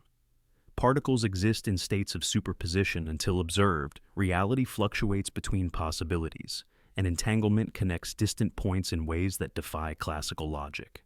Our classical experience of a solid, stable world is in part due to the brain's filtering and correction of these quantum complexities into a usable model. In a sense, your consciousness is a powerful editor, censoring the raw script of reality to produce a story that makes sense. But sometimes, these editorial choices cause you to miss the true plot beneath the surface, the subtle cues that suggest your universe is not as fixed or real as it seems. If you push beyond the autocorrect, through meditation, altered states, or moments of intense insight, you may encounter glimpses of the underlying strangeness. Time may seem to slow or loop, objects may shimmer or shift, and the boundaries between self and environment may dissolve. These experiences challenge the polished narrative and reveal a raw, unfiltered cosmos, an uncensored version of reality. But stepping beyond the autocorrect is not without risk. The mind craves coherence and predictability. When those are lost, disorientation and fear often follow. That is why your consciousness works so hard to smooth over the uncanny and the unreal. It is not just deception, it is protection. So, the next time you feel something is off, something too strange to be true, remember, your mind is probably rewriting that moment, smoothing edges, correcting errors. But maybe, just maybe, that moment was never an error at all. Maybe it was the truth, trying to surface through the cracks in your perception. A hint of a universe far stranger and more mysterious than your everyday reality can contain. The autocorrected universe reminds us that reality is not simply what we perceive, but what our minds allow us to perceive. Beneath the smooth surface lies a turbulent sea of possibilities, waiting for those brave enough to look beyond the autocorrect and face the raw, unfiltered truth. Reconstructed self-syndrome. Every morning, when you open your eyes, you awaken not just from sleep, but from a continuous process of self-reconstruction. The you that greets the day is not a fixed, unchanging entity, but a carefully assembled mosaic, pieced together from fragments of memory, sensation, and narrative. This is the essence of what I call reconstructed self-syndrome, the relentless rebuilding of identity from shards of the past. But what happens when this reconstruction forgets a piece and believes the gaps are reality?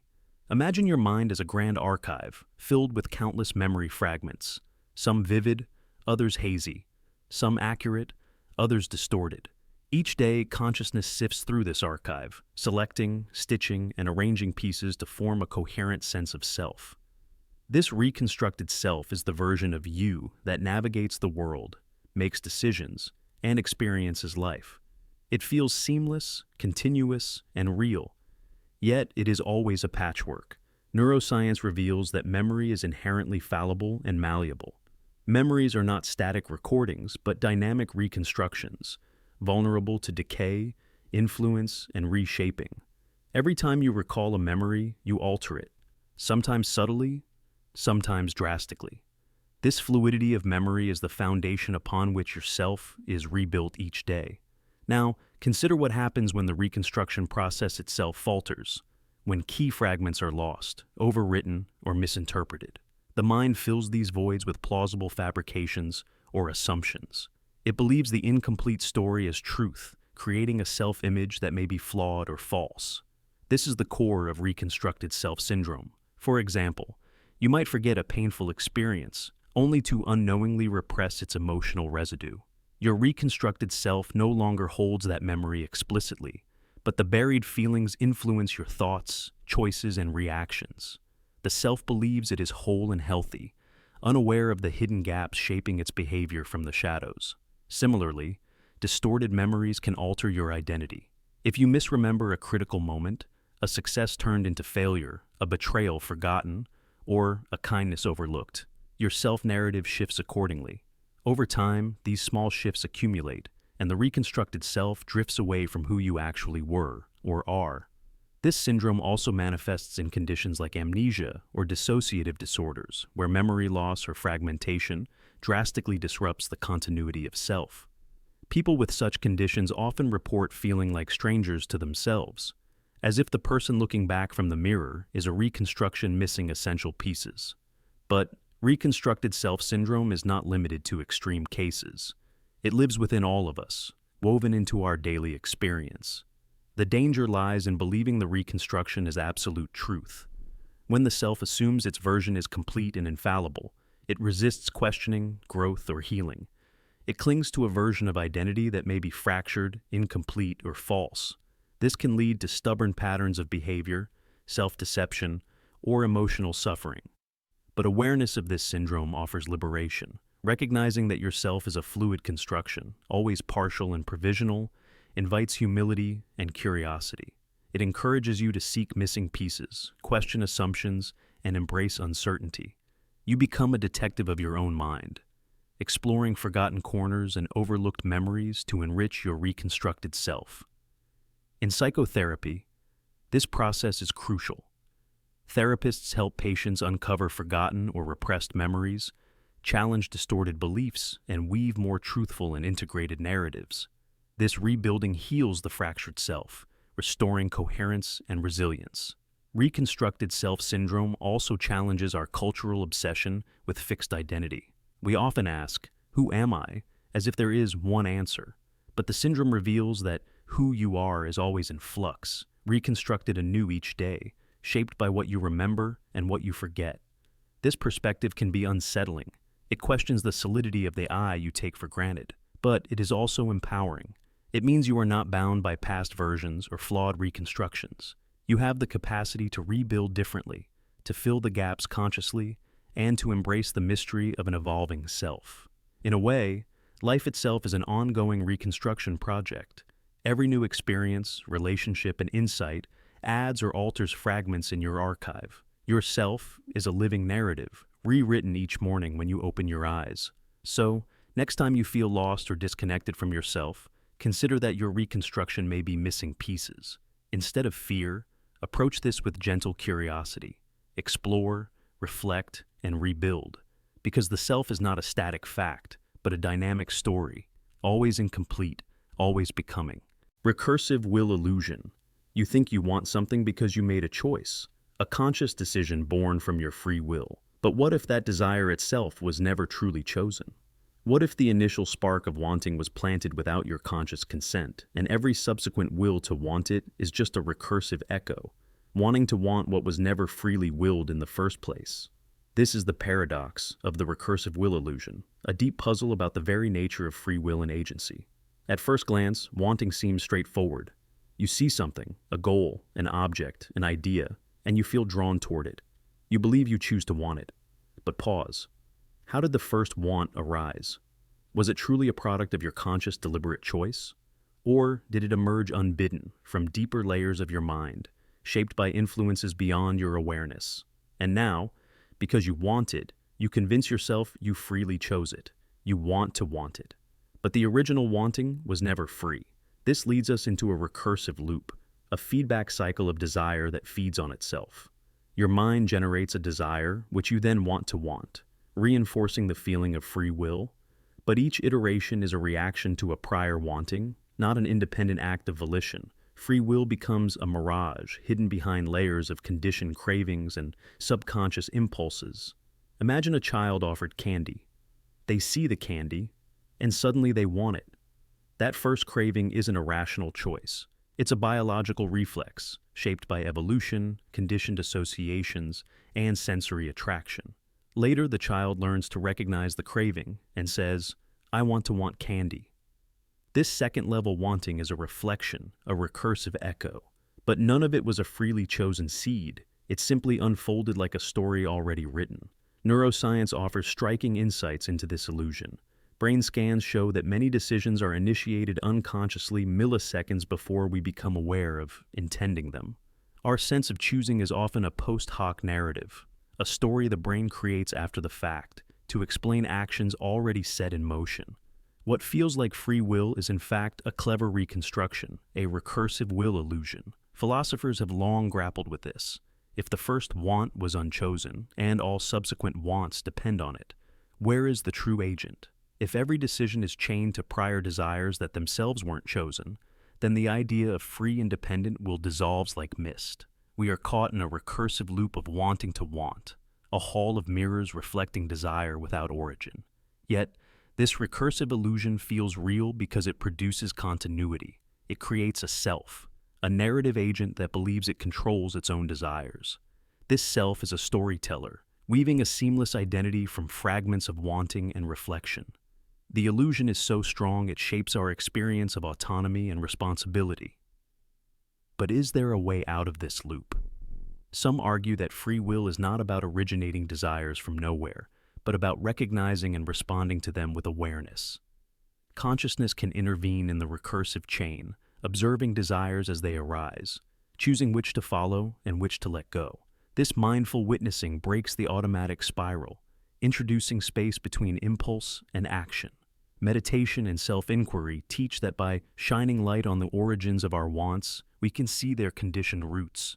We uncover the first unchosen want, not to despair, but to liberate ourselves from unconscious drives. Awareness itself becomes a subtle form of free will, less about creation of desire, more about conscious choice and response.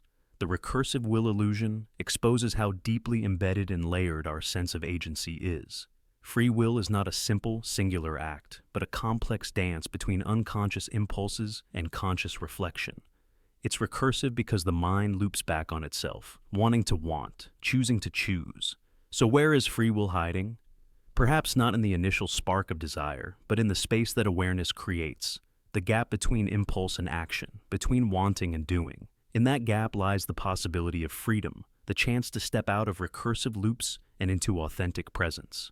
Understanding this illusion is humbling. It challenges the ego's claim to command, but it also offers a profound opportunity to reclaim power not by fabricating desires, but by cultivating awareness, seeing the recursive pattern and choosing with clarity. Free will may not be the origin of desire, but it can be the conscious response that transforms it. The will to want may be recursive, but the will to observe, understand, and transcend can break the loop. The mirror of others. You can only see yourself through the eyes of others. Their words, their actions, their reactions form the mirror reflecting your image back to you. But here's the twist. They, too, see only what you reflect back to them. It's a reciprocal dance, a closed loop of reflection and perception. Each person's understanding of who you are depends on what you show them, consciously or unconsciously. So, the question arises, who began this loop? Who cast the first reflection that started the endless cycle? At first glance, it seems straightforward. You meet someone, they observe you, and based on their impression, they respond. You see their reaction and adjust yourself accordingly. This social feedback shapes your self-image. But that feedback is never pure or objective. It's filtered through their own experiences, biases, and perceptions, just as your own view of yourself is filtered through theirs.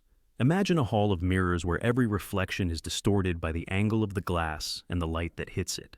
Each mirror shows a version of you that is not quite you, but a shifting, refracted image created by interaction.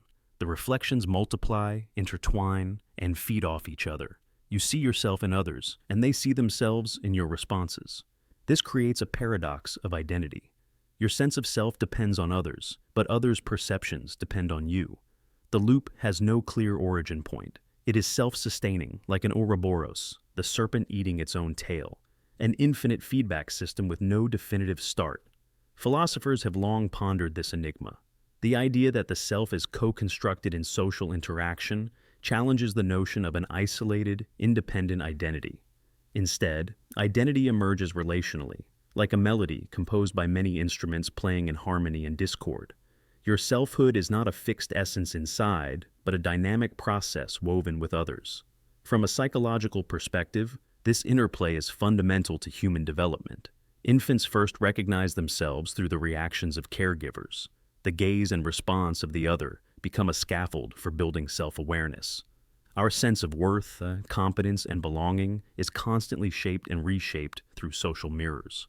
But what about the question of origin? Who began the loop? Perhaps the loop has no beginning. Like a knot tied in a circle, its point of origin is impossible to locate. It's a fundamental condition of social existence. Identity is always reflected, never solitary. This insight can be both liberating and unsettling. On one hand, it reminds us that our sense of self is fluid, influenced by relationships and context. We are not alone, isolated islands, but interconnected nodes in a vast network of mutual recognition. On the other hand, it reveals vulnerability. The self can feel unstable, dependent on others' reflections. Yet, within this vulnerability lies a profound opportunity. Recognizing that identity is co-created allows us to consciously shape the reflections we send and receive. We can choose to mirror others with kindness, authenticity, and respect, influencing not only how they see us, but how they see themselves. In this way, the loop becomes a dance of mutual discovery, a shared creation of meaning. The question of who began it fades, replaced by the awareness that the loop exists now, in this moment, between you and others. So, when you look in the mirror of others, remember, the reflection you see is a dialogue, a living interplay of perceptions. You are both the mirror and the reflected, the observer and the observed. And in this intricate dance lies the essence of human connection and identity, endless, interwoven, and beautifully mysterious. Identity by contradiction. You often think of identity as something solid and intrinsic, a clear, stable essence that defines who you are. Yet, At the core of identity lies a paradox. You only know what you are by what you are not. This concept, known as identity by contradiction, suggests that your sense of self emerges from defining boundaries shaped by exclusion, differentiation, and negation.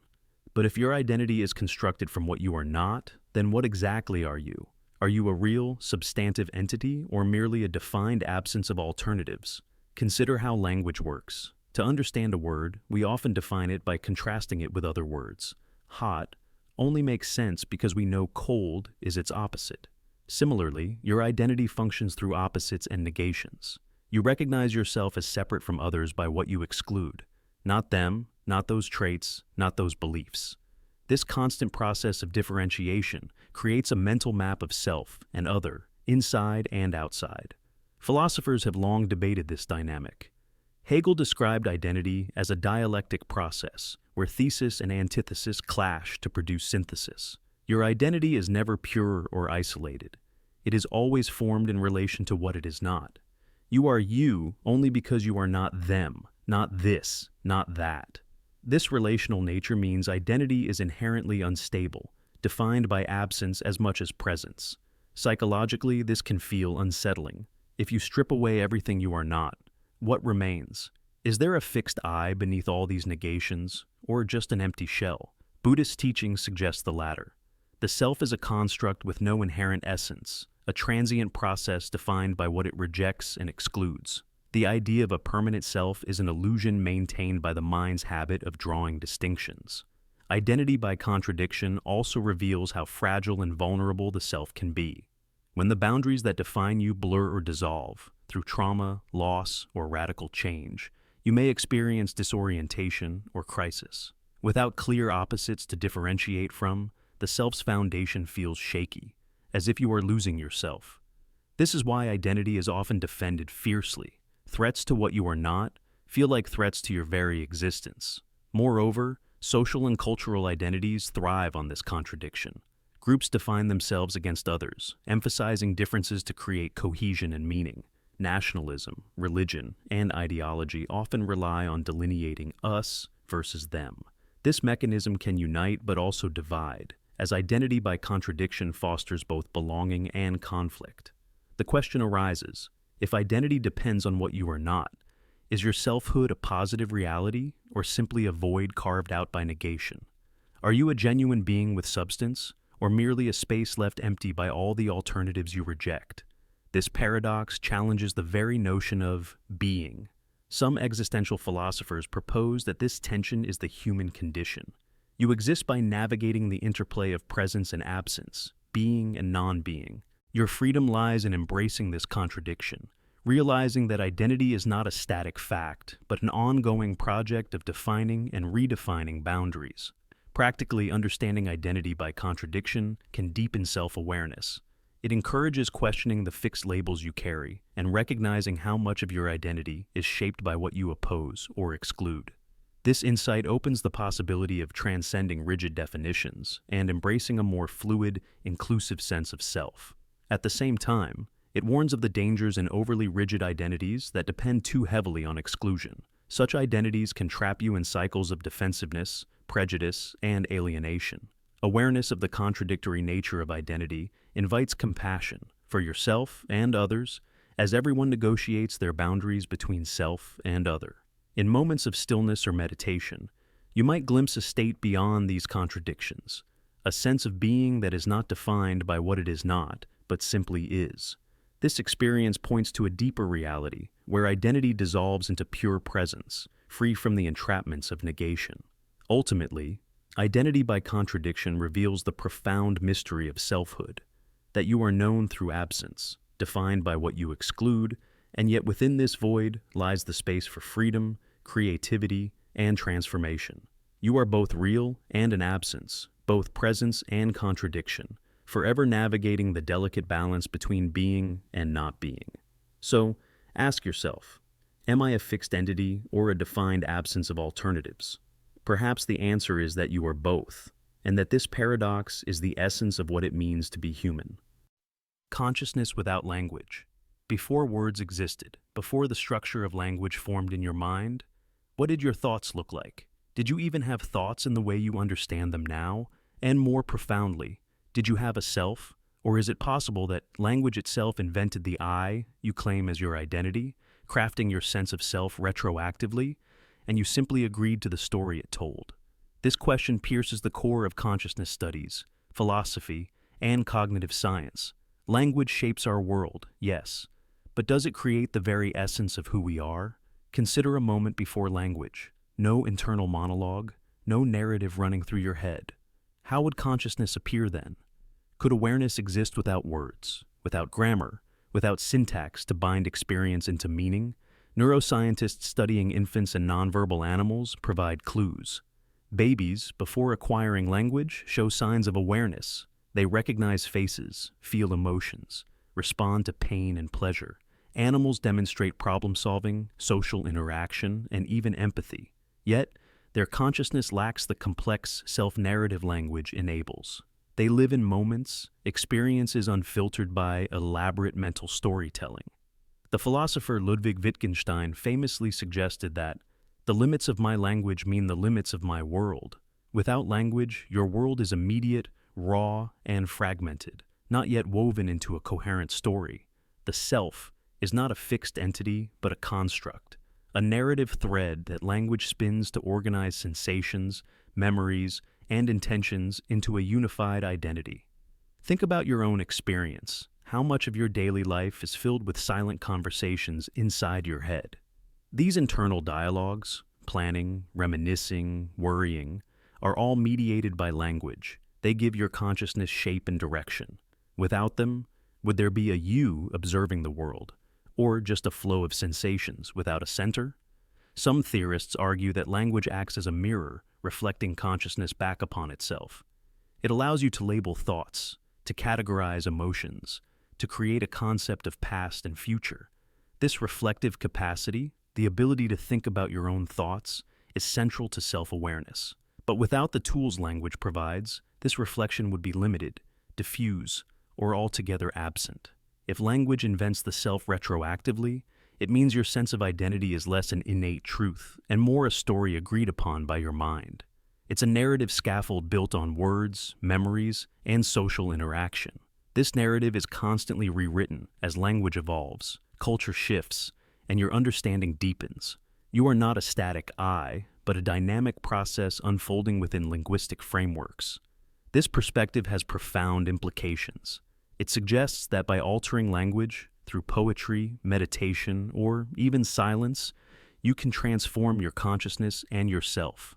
Practices that quiet the internal dialogue often reveal a state beyond the linguistic self, a pure awareness where the boundaries between self and world dissolve. Mystics across traditions describe this state as liberation from the ego, the end of the I as a story. Without language, there is no past or future, no judgment or analysis, only presence. Yet, paradoxically, this absence of self is not emptiness, but fullness, an awareness that transcends the limits of words. Modern psychology supports this. Studies on mindfulness meditation show that when practitioners reduce internal verbalization, they experience a sense of self-diminishment or self-transcendence, accompanied by increased clarity and peace. This suggests that language and thought are both a source of identity and a veil over a more fundamental consciousness. So, before words, what were your thoughts? Perhaps they were not thoughts as you know them. No narrative, no label, no I. Perhaps consciousness then was pure experience, unfiltered and unbounded by the stories language creates. And maybe the self you inhabit now is not an original essence, but a narrative invention, a consensus between your mind and the world, accepted and reinforced through language. This realization challenges the way you see yourself. The I is not a fixed thing, but a story continually told, edited, and sometimes shattered. By understanding how language shapes consciousness, you glimpse the possibility of stepping outside the narrative, into a place where awareness exists without words, without division, and without the usual sense of self.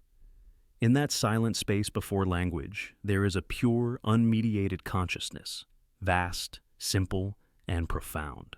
Exploring this space may be the greatest journey of all, the quest to find who you are beyond the words, beyond the stories, beyond the I. The memory shell trick.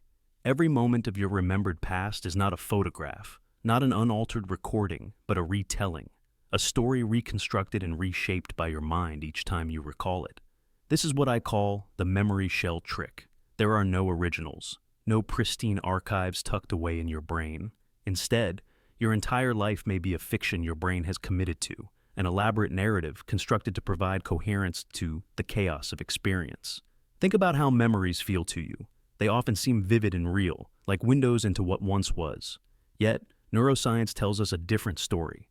Memories are not stored as perfect snapshots. They are dynamic, malleable, and prone to distortion. Each time you retrieve a memory, your brain doesn't pull out a flawless copy. It rebuilds the memory anew, weaving fragments together, filling gaps, adjusting details.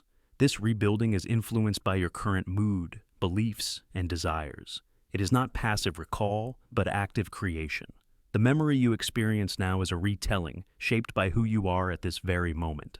Over time, these retellings drift further from whatever actually happened, layering fiction upon fiction. Imagine a game of telephone played inside your mind. The first whisper of a memory is accurate, but as it passes from moment to moment, retold and rehearsed, the story bends and warps. What you remember might be more a tale your brain tells to make sense of itself than an objective truth. This has profound implications. If every memory is a retelling, then the life story you carry, the narrative that forms your identity, is itself a constructed fiction. Your brain creates a memory shell, an outer form that feels solid, continuous, and reliable, but inside is a shifting, mutable core. Why does the brain do this? The answer lies in our survival needs. Coherence is crucial. Without a consistent narrative, the mind would fracture into confusion and chaos. The memory shell trick stabilizes experience, giving us a sense of continuity and meaning. It holds the pieces together, even if the glue is illusion. Take eyewitness testimony as a simple example. Research shows how easily memories can be influenced, changed, or even fabricated. People sincerely recall events that never happened, or misremember crucial details. This isn't lying. It is the brain's natural process of retelling and reshaping memories. On a personal level, this means your deepest memories, your childhood, your relationships, your triumphs and traumas, are stories rewritten over and over, adapted to fit your evolving self. What you believe happened shapes who you are, even if it isn't exactly true. This doesn't mean your memories are worthless or meaningless. On the contrary, the stories your brain tells are vital to your sense of self and emotional health. But recognizing the memory shell trick frees you from blind faith in memory's accuracy. It invites a humility about what we think we know about ourselves. It also opens the door to healing. Traumatic memories, for example, are often distorted or frozen retellings that trap us in pain. Therapy works by gently rewriting these narratives, reshaping the memory shell into something less harmful, more truthful in emotional terms. Furthermore, the memory shell trick touches on philosophical questions about reality and self. If your life story is a fiction, then who is the author? Is there an original self beneath the layers of retellings? Or is selfhood itself a narrative artifice? Many contemplative traditions suggest the latter, that the self is a story, a performance, a shifting script without a permanent author. The memory shell trick echoes this insight from modern neuroscience, revealing that our sense of a fixed, original self is a comforting fiction. So next time you recall a memory, whether joyous or painful, remember that it is a retelling, a new version shaped by your present mind. Your brain is not a passive recorder, but an active storyteller, crafting coherence from chaos. This awareness is both unsettling and liberating. It destabilizes certainty, but invites freedom, the freedom to rewrite your story, to question assumptions, and to embrace the fluidity of memory and self. In the end, the memory shell trick reminds us that life itself is a story we tell ourselves, retold endlessly, never exactly the same twice. It is a narrative dance between truth and fiction, memory and imagination, continuity and change. Cross-state continuity paradox. You are not who you think you are. The you, awake in the morning, clear and focused, is biologically and chemically distinct from the you who dreams vivid, surreal worlds at night. The you, consumed by despair in a depressive episode, has a brain wired differently than the you, blazing with rage or soaring with joy. Each version of yourself is a unique biological state, a shifting constellation of neurons and chemicals. Yet somehow, all these disparate states pretend to be one continuous, singular person. This is the paradox of cross-state continuity, the baffling illusion that the many versions of you, so different beneath the surface, are actually one seamless identity. Consider your brain as an ever-changing landscape, a stormy sea of electrochemical patterns constantly shifting from moment to moment. When you're awake, your cortex hums with patterns that process logic, perception, and voluntary action. When you sleep, those patterns shift dramatically. The dreaming brain activates different networks, weaving narratives from fragments of memory, imagination, and emotion. The chemistry changes, the architecture fluctuates. The depressed brain shows altered activity in emotional centers. The enraged brain floods with stress hormones. Biologically, these are not simply mood changes. They are different brain states, each with distinct wiring and function. Yet, despite this profound biological diversity, your mind insists you are one person, a continuous self. You carry memories from one state to the next. You recognize yourself in a mirror regardless of mood, and you narrate your life as a single, unbroken story. How is this possible? How do these wildly different brain states collude to maintain the illusion of singular identity? The answer lies partly in the brain's remarkable ability to create narrative unity. Your mind constructs a story, a self-model, that stitches together fragments of memory, sensation, and emotion. This story smooths over the cracks, blurring the boundaries between waking and dreaming, joy and sorrow, clarity and confusion. It's a psychological glue that holds identity together. But beneath this narrative facade, biological discontinuities remain. In altered states of consciousness, whether deep sleep, dissociation, psychosis, or intense emotion, the you in those moments can feel alien, fragmented, or even non-existent. You may not recognize yourself in those states, yet your brain insists you belong to the same continuity. Philosophers like Derek Parfit have argued that personal identity is not a fixed entity, but a series of connected but distinct experiences linked by memory and psychological continuity. The self is more like a river flowing than a static rock, ever-changing yet perceived as whole. This challenges the intuitive notion of a singular, unchanging I. From a neuroscientific perspective, each brain state is a unique pattern of activation, a different version of you, biologically and phenomenologically.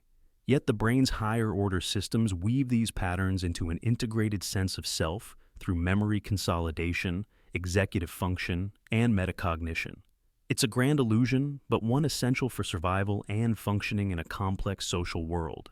This paradox also raises profound questions about responsibility, consciousness, and personal growth. If your brain changes so radically across states, which you is truly accountable for actions, can you trust memories formed in altered states? How do you reconcile a self that is so fluid biologically yet so stable psychologically? Understanding this paradox invites humility and curiosity. It encourages us to see identity as dynamic and multifaceted, not fixed or singular.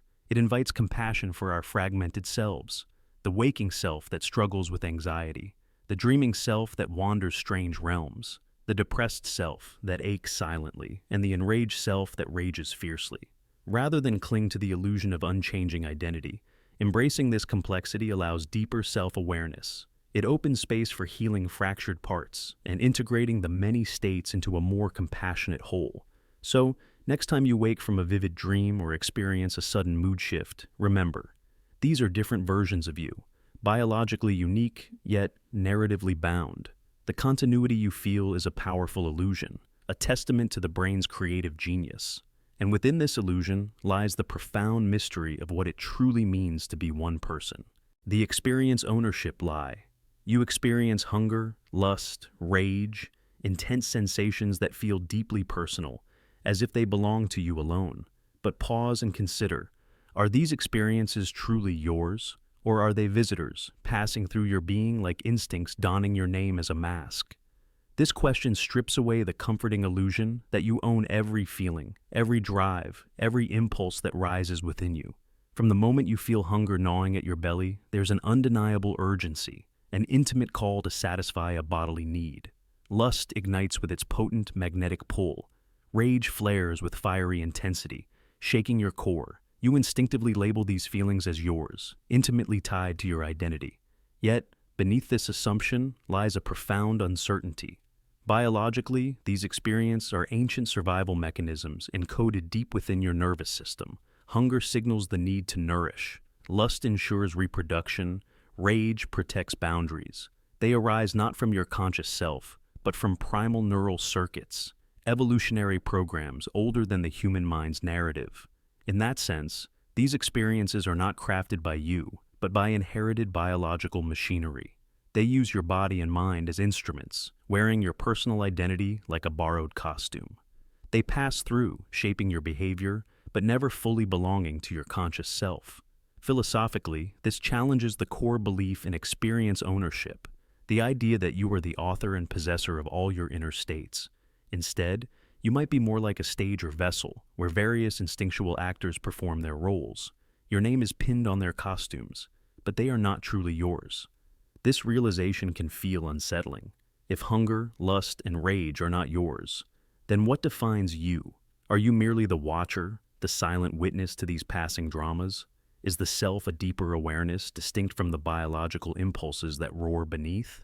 Many spiritual traditions affirm this separation, teaching that the true self is the observer, calm, steady, and untouched by the passing storms of instinct and emotion. Recognizing the transient, alien nature of these urges can free you from identification and reactive suffering. Consider how often these instincts hijack your attention, pushing you to act impulsively or against your conscious wishes. When rage blinds you, or lust distracts you, or hunger drives desperation, it becomes clear that these are forces beyond simple ownership. They are entities with their own momentum.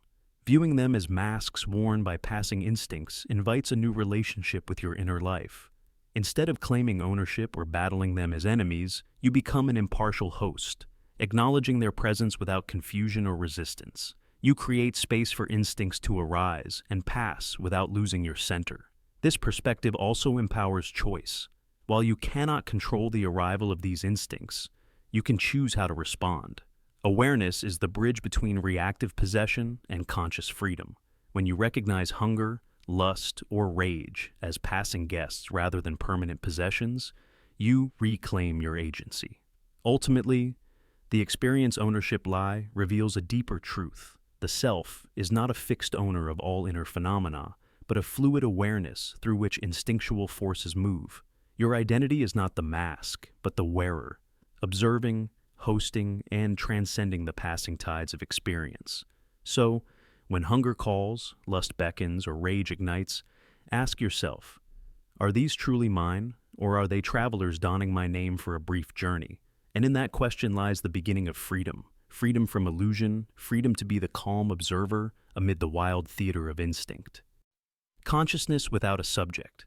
You have always believed that consciousness requires a subject, a you behind the eyes, an I experiencing the world. This intuition feels undeniable, the sense that there is a self, a thinker, a witness at the core of your experience. Yet, what if this assumption is mistaken? What if awareness simply is, without needing a subject to own or possess it? Imagine awareness as a light that shines on everything, but that light itself doesn't belong to any bulb. It just is, illuminating existence without an owner. This concept, often called consciousness without a subject, challenges the deepest foundations of how you perceive yourself and reality. Most models of mind propose a subject-object duality, a conscious self observing objects, sensations, and thoughts. This self is the central agent, the doer behind every action and perception. But when you look closely, this self resists clear definition. It shifts, changes, sometimes dissolves in deep meditation or moments of flow. Neuroscience shows that brain activity correlates with awareness, but cannot pinpoint a single homunculus inside that watches everything. The idea of a subject behind awareness might be an illusion, an artifact of how the brain organizes experience. Consider awareness as a light in a dark room. The light illuminates objects, shapes, colors, and movement, but it doesn't itself have a shape or location. It doesn't need a bulb, because it is the fundamental condition for anything to appear. Without this light, there would be no experience at all. But the light itself is not an object, not a thing to be found or possessed. It simply is. Philosophers like David Hume argue that when we try to find the self, we only encounter a bundle of perceptions, but no underlying entity. Eastern traditions, such as Advaita Vedanta and Buddhism, suggest that the self is a conceptual construct, and that pure awareness exists without an owner. The subject is not a doer, but a seeming appearance within awareness itself. This idea can be deeply unsettling. If there is no subject, then who is experiencing? Who is making choices? Who is suffering or joyful? Consciousness without a subject implies that experience happens, but not for someone. Awareness is the stage on which the drama of life unfolds, but there is no actor behind the scenes. Neuroscience also grapples with this. The brain integrates sensory input and generates a coherent experience, but it lacks a central observer. Instead, consciousness arises from complex networks without a single point of control. The sense of a subject may emerge from these processes as a useful illusion, an evolutionary convenience to organize behavior. In daily life, you rarely notice this distinction, because the brain's narrative convinces you of a permanent I. Yet moments of dissolution, dreamless sleep, deep meditation, psychedelic states, offer glimpses of awareness without subject. In these states, the usual boundaries of self melt away, revealing raw consciousness as pure presence. Consciousness without a subject invites a radical shift in perspective. Instead of identifying as a separate self navigating the world, you might see yourself as the awareness in which all phenomena arise and vanish. This awareness is impersonal, vast, and unfettered by egoic concerns. This insight has profound implications for suffering and freedom. Much psychological pain stems from attachment to the self, its desires, fears, and stories. Realizing that the subject is not ultimately real can loosen these bindings, opening space for compassion, peace, and equanimity. Yet this is not nihilism or emptiness in a bleak sense. Rather, it is the recognition of a fundamental unity beneath apparent separateness. The light of awareness shines equally on all experiences, without preference or judgment. It is the silent witness to existence's endless dance. In practical terms, cultivating this understanding can involve meditation, self-inquiry, or contemplative practices that encourage observing experience without clinging to I or mine. Over time, the grip of the subject diminishes, revealing the luminous quality of pure awareness itself. Philosophers, mystics, and scientists continue to explore this frontier. Consciousness without a subject remains one of the great mysteries, profound, elusive, and transformative. It challenges your assumptions and invites you to experience reality beyond the usual confines of selfhood. So, next time you feel the I watching thoughts or sensations, pause and ask, is there really a subject behind this awareness, or is awareness simply shining, like a light that needs no bulb, illuminating all without owning any part? In this question lies a doorway to a deeper understanding of consciousness, a realization that awareness is not personal, not owned, not bounded. It just is. And you, in the deepest sense, are that light itself. Belief that believes itself. You hold beliefs, ideas, convictions, stories you tell yourself about who you are, what the world is, and how everything fits together. But why do you believe what you believe? Is it because these beliefs are objectively true? Or is there a deeper, more primal reason, one that has little to do with truth and everything to do with your very sense of existence? The belief that believes itself is a self-reinforcing loop, a mental trap where the act of believing sustains your feeling of being alive, being real, and being significant. In this loop, truth becomes irrelevant. What matters is not whether the belief corresponds to reality, but whether it confirms your existence, your identity, your place in the world. Think about a simple example, your belief in yourself. You believe I am because the experience of believing I am gives you a sense of presence and continuity.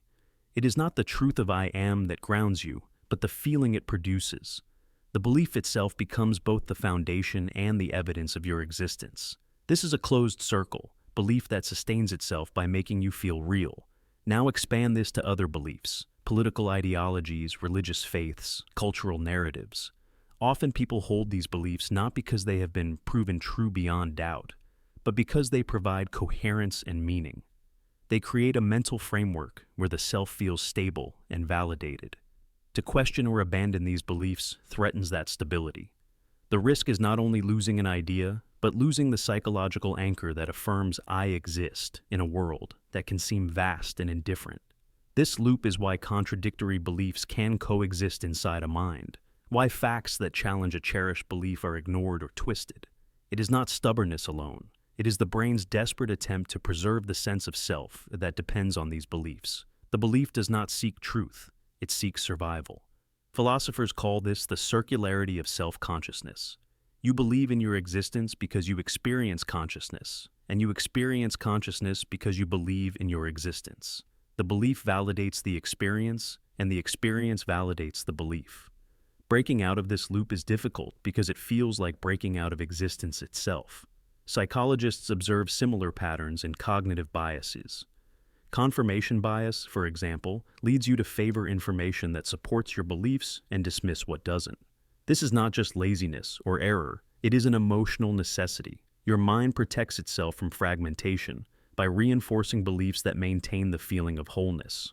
Religion illustrates this vividly. Faith is often less about empirical proof and more about the existential comfort that belief provides. The stories, rituals, and doctrines function as psychological frameworks that anchor identity and meaning. Doubt threatens the entire structure, so belief doubles down on itself, becoming more fervent, more self-sustaining. Even science, the supposed bastion of truth, is not immune. Scientists form theoretical models that they believe because these models fit their observations and enable predictions. But these models are provisional, sometimes replaced or revised when new data arrives. Yet, while held, these beliefs guide perception and interpretation, shaping what is seen as reality. The belief that believes itself also explains phenomena like placebo effects. When a person believes a treatment will help, their body sometimes responds as if it does.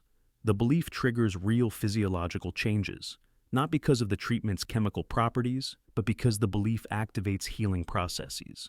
The power of belief transcends factual truth. At its core, this loop is about existence and meaning. In a universe that offers no inherent purpose, belief becomes a survival mechanism.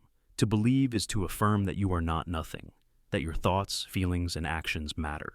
It is a declaration against the void, but this loop is a double-edged sword. While it sustains life and identity, it can also trap you in illusions and prevent growth. The challenge is to recognize when belief serves existence and when it blinds you to deeper truths. To loosen the grip of self-reinforcing beliefs is to risk disorientation, but also to open space for transformation. So, reflect on your beliefs. Are they held because they are true, or because believing them makes you feel like you exist? In the belief that believes itself, truth is secondary. What matters is the loop, the cycle, the ongoing affirmation of being through believing. In this paradox lies the mystery of consciousness and identity. You are both prisoner and creator of the beliefs that sustain your existence. To understand this is to glimpse the fragile, intricate dance between mind, meaning, and reality. You can't think yourself. Try as you might, you cannot think yourself. Every time you reach for the core of your mind, it slips away, elusive, intangible, like a shadow always one step ahead of the light. This is not a trick of perception, but a profound truth about the nature of consciousness and self-awareness. We often assume that by thinking harder, by focusing more, we can uncover the fundamental I that underlies all mental activity, that somewhere inside the cascade of thoughts, emotions, and sensations lies a solid core, the essence of who we are. But the very act of trying to grasp this core sends it fleeing further into the folds of the mind. Imagine chasing a shadow cast on a wall. No matter how fast you move, the shadow dances just beyond your fingertips, shifting with every step you take. Your mind behaves the same way. The closer you try to pin down the self through thought, the more it dissolves into the background, replaced by new thoughts and sensations.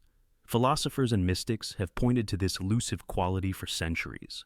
The ancient Zen koan, "What is the sound of one hand clapping?" invites you to experience this intangible essence beyond conceptual thinking. Similarly, the Buddha taught that the self is a process, not a fixed entity, and that clinging to a static I causes suffering. Modern psychology confirms this. Introspection reveals a flowing stream of mental content, but no fixed observer inside. When you try to locate the thinker, you find only more thoughts. The self is not an object in the mind, but the very activity of awareness itself. Neuroscience also supports this. Brain imaging shows no central self-center. Instead, consciousness emerges from networks interacting dynamically. The idea of a singular permanent thinker is a convenient illusion, a narrative convenience rather than a neurological fact. This insight can be disorienting. It challenges the intuitive belief that you are a stable, controlling agent at the helm of your mental ship.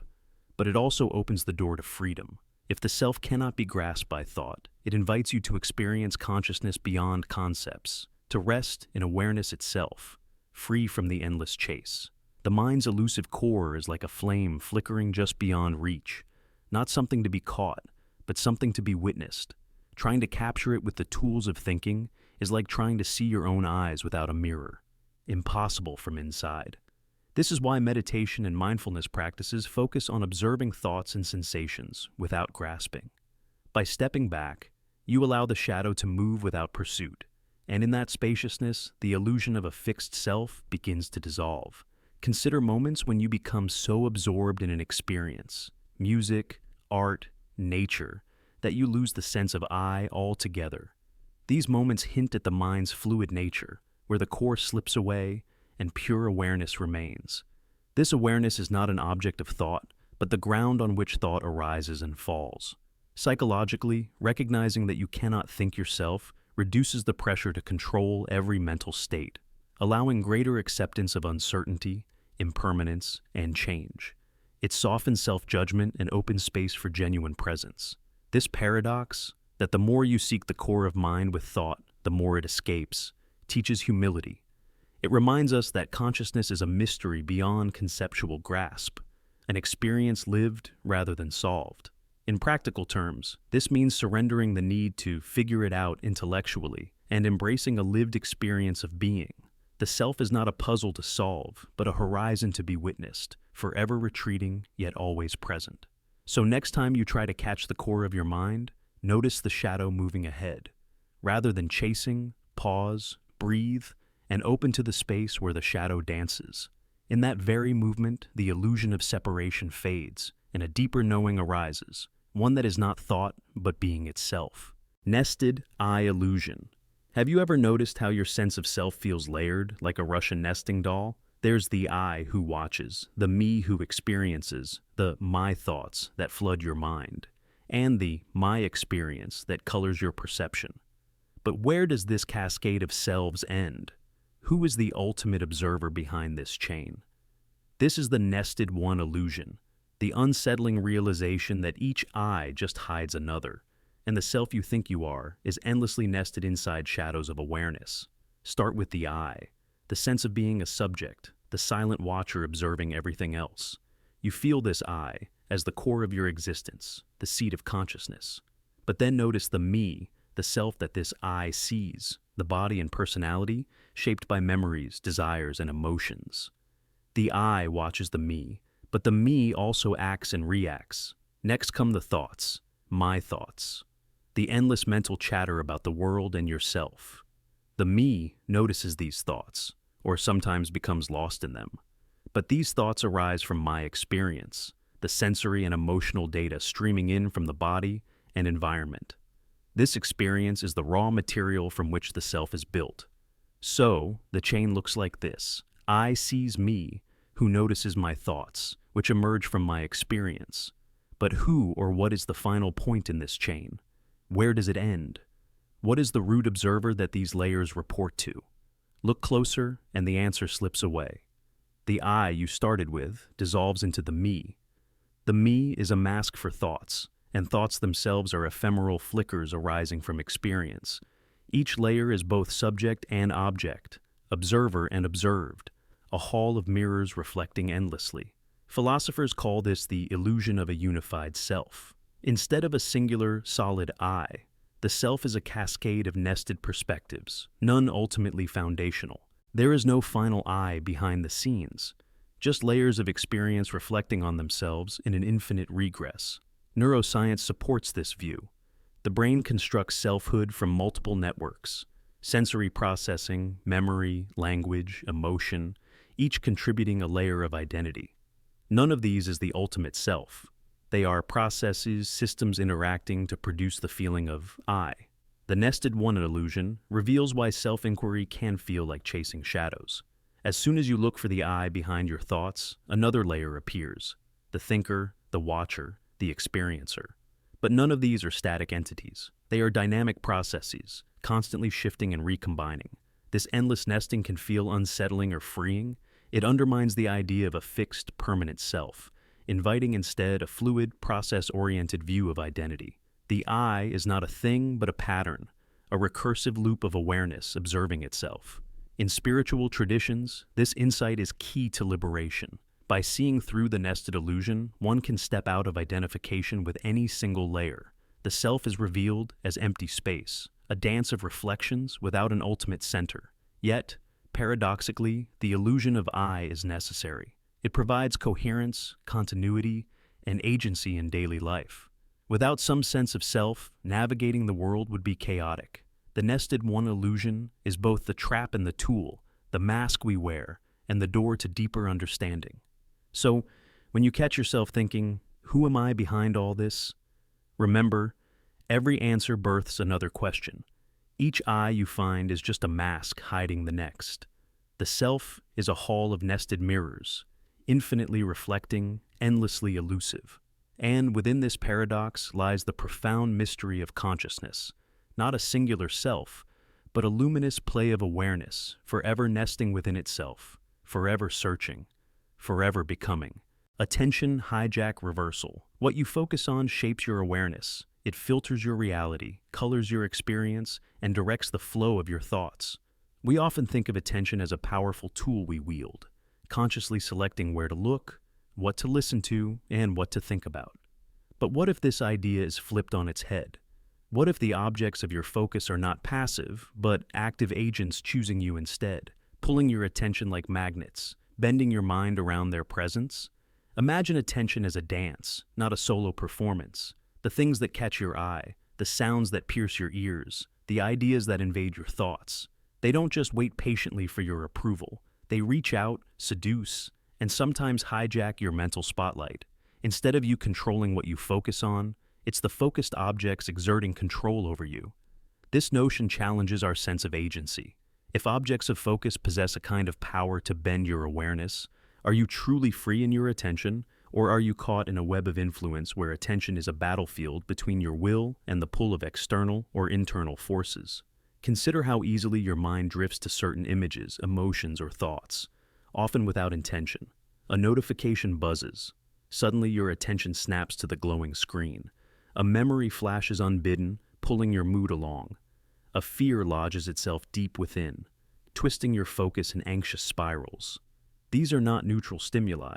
They are attention hijackers, choosing you, shaping your awareness from within. Neurologically, this makes sense. The brain is wired to prioritize novelty, threat, and reward. These priorities are evolutionary survival tools designed to pull your attention to what matters most, sometimes overriding conscious choice. Your nervous system acts like a finely tuned radar, locking onto signals that beckon with urgency or allure. But the idea extends beyond biology. Psychologically, thoughts, images, and feelings can take on a life of their own, gaining momentum as they attract your focus. Rumination, obsession, craving. These phenomena show how mental objects can dominate your consciousness, bending your mind around them. They choose you by feeding on your attention, growing stronger the more you engage. This dynamic reveals the subtle power structures within your mind. Attention is not a one-way street, but a negotiation, a push and pull between your conscious will and the magnetic force of certain mental objects. To reclaim agency, you must recognize this relationship and learn to navigate it wisely. One way is through mindfulness, the practice of observing attention's flow without attachment. When you become aware that your focus is being pulled or hijacked, you create space to respond rather than react. You shift from being a passive passenger to an active navigator of your mental landscape. Imagine standing by a river where thoughts and stimuli flow like currents. Sometimes the currents sweep you away. Other times, you choose to step onto a stable rock and observe the flow without being carried off. This is the art of attention reversal, recognizing when objects of focus are choosing you and gently redirecting your awareness. This concept also encourages you to curate your environment and mental diet carefully. By reducing exposure to attention-hijacking stimuli, whether addictive social media, negative self-talk, or distracting noise, you limit their power to bend your mind. You create conditions where your attention can be more freely chosen rather than coerced. In deeper terms, attention hijack reversal invites a shift in identity, from a fragmented mind pulled by countless forces to a centered self aware of the dance between focus and attraction. You realize that, while certain objects seek to capture you, your awareness holds the capacity to hold space beyond their pull. So next time your attention snaps involuntarily to a distracting thought or external stimulus, pause and ask, is this object choosing me, bending my mind around it? And if so, how can I reclaim my focus, reverse the hijack, and steer my awareness back to where I truly wish to dwell?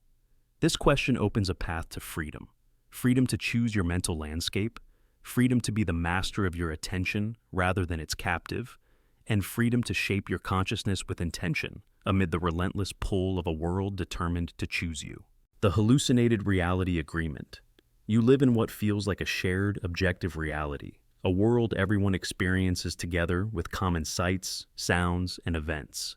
This shared reality forms the foundation of society, communication, and trust.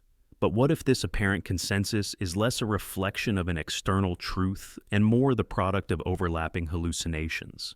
This idea, known as the Hallucinated Reality Agreement, reveals that what we call reality is actually a negotiated consensus built upon the alignment of our individual perceptions, each of which is inherently subjective and filtered by the brain's interpretive machinery. Each person's brain generates a model of the world, a complex hallucination constructed from sensory input, memories, emotions, and expectations. This internal model is never a perfect copy of external reality. It is an approximation designed to help us navigate life. Because each brain's model is unique, you might expect wildly divergent experiences even within the same physical environment. Yet, remarkably, our perceptions align closely enough to function socially. How does this happen? The answer lies in the evolutionary pressure to survive in social groups. Those whose hallucinations matched the group's shared experience were more likely to cooperate, communicate effectively, and thrive. Over generations, our brains have evolved to produce perceptions that converge on similar interpretations of the world, ensuring enough overlap to maintain social cohesion. This overlap is not perfect, but it is sufficient to create a stable, shared reality, an agreement of hallucinations. What gets left out of this agreement is equally important. Sensory data that does not fit the group's shared narrative is often ignored, distorted, or forgotten. Individuals who perceive too differently may be labeled as delusional, eccentric, or disconnected. The brain itself edits or suppresses anomalous perceptions to maintain the coherent internal model aligned with social consensus. Consider optical illusions and perceptual quirks. Most people see the same illusion because their brains process sensory data in similar ways. But in rare cases, individuals perceive these illusions differently, revealing the subjective nature of perception. The Hallucinated Reality Agreement smooths over these differences to maintain the appearance of a unified world. Language, culture, and social norms play crucial roles in reinforcing this shared hallucination. Words categorize and label experiences, creating common frameworks for understanding. Cultural narratives shape what is noticed, valued, or ignored. This collective editing ensures that divergent perceptions are minimized and group coherence is maximized. The Hallucinated Reality Agreement also explains phenomena like mass hysteria, shared delusions, or collective beliefs that defy objective evidence. When enough minds align on a particular interpretation, it becomes real in social terms, regardless of its factual basis. Reality becomes as much a social construction as a physical one. Philosophically, this challenges the idea of a fixed, objective reality accessible to all. Instead, reality is a dynamic interplay of subjective experiences, constantly negotiated and revised through interaction. Truth becomes provisional, shaped by the extent of perceptual overlap. Neuroscience supports this with findings on brain synchronization during social interaction. When people communicate effectively, their neural patterns align, fostering shared understanding. This neural coupling may underpin the hallucinated reality agreement, binding individual perceptions into a collective experience. This concept also invites humility. Knowing that reality is a negotiated hallucination reminds you that your experience, no matter how vivid, is not the absolute truth. It encourages openness to others' perspectives and tolerance for differences in perception. Yet, the hallucinated reality agreement is not mere illusion or deception. It is a remarkable evolutionary achievement enabling cooperation, empathy, and culture. It is the scaffold on which complex human societies stand. In everyday life, this means the reality you inhabit is both personal and communal, a blend of your unique perceptions and the shared narratives that connect you to others. Recognizing this can deepen your sense of connection and wonder at the fragile tapestry of consciousness weaving together millions of individual minds. So when you interact with others, remember that you are all navigating overlapping hallucinations, carefully edited and aligned enough to survive and thrive. The rest, the discordant fragments, fade away, edited out by brains wired for consensus. And in this shared agreement lies the profound mystery of reality, that it is less a fixed landscape and more a living negotiation of perception, a collective hallucination holding the world together. The self as interface. You've always thought of yourself as a being, a single unified self, a person with clear boundaries and a continuous identity.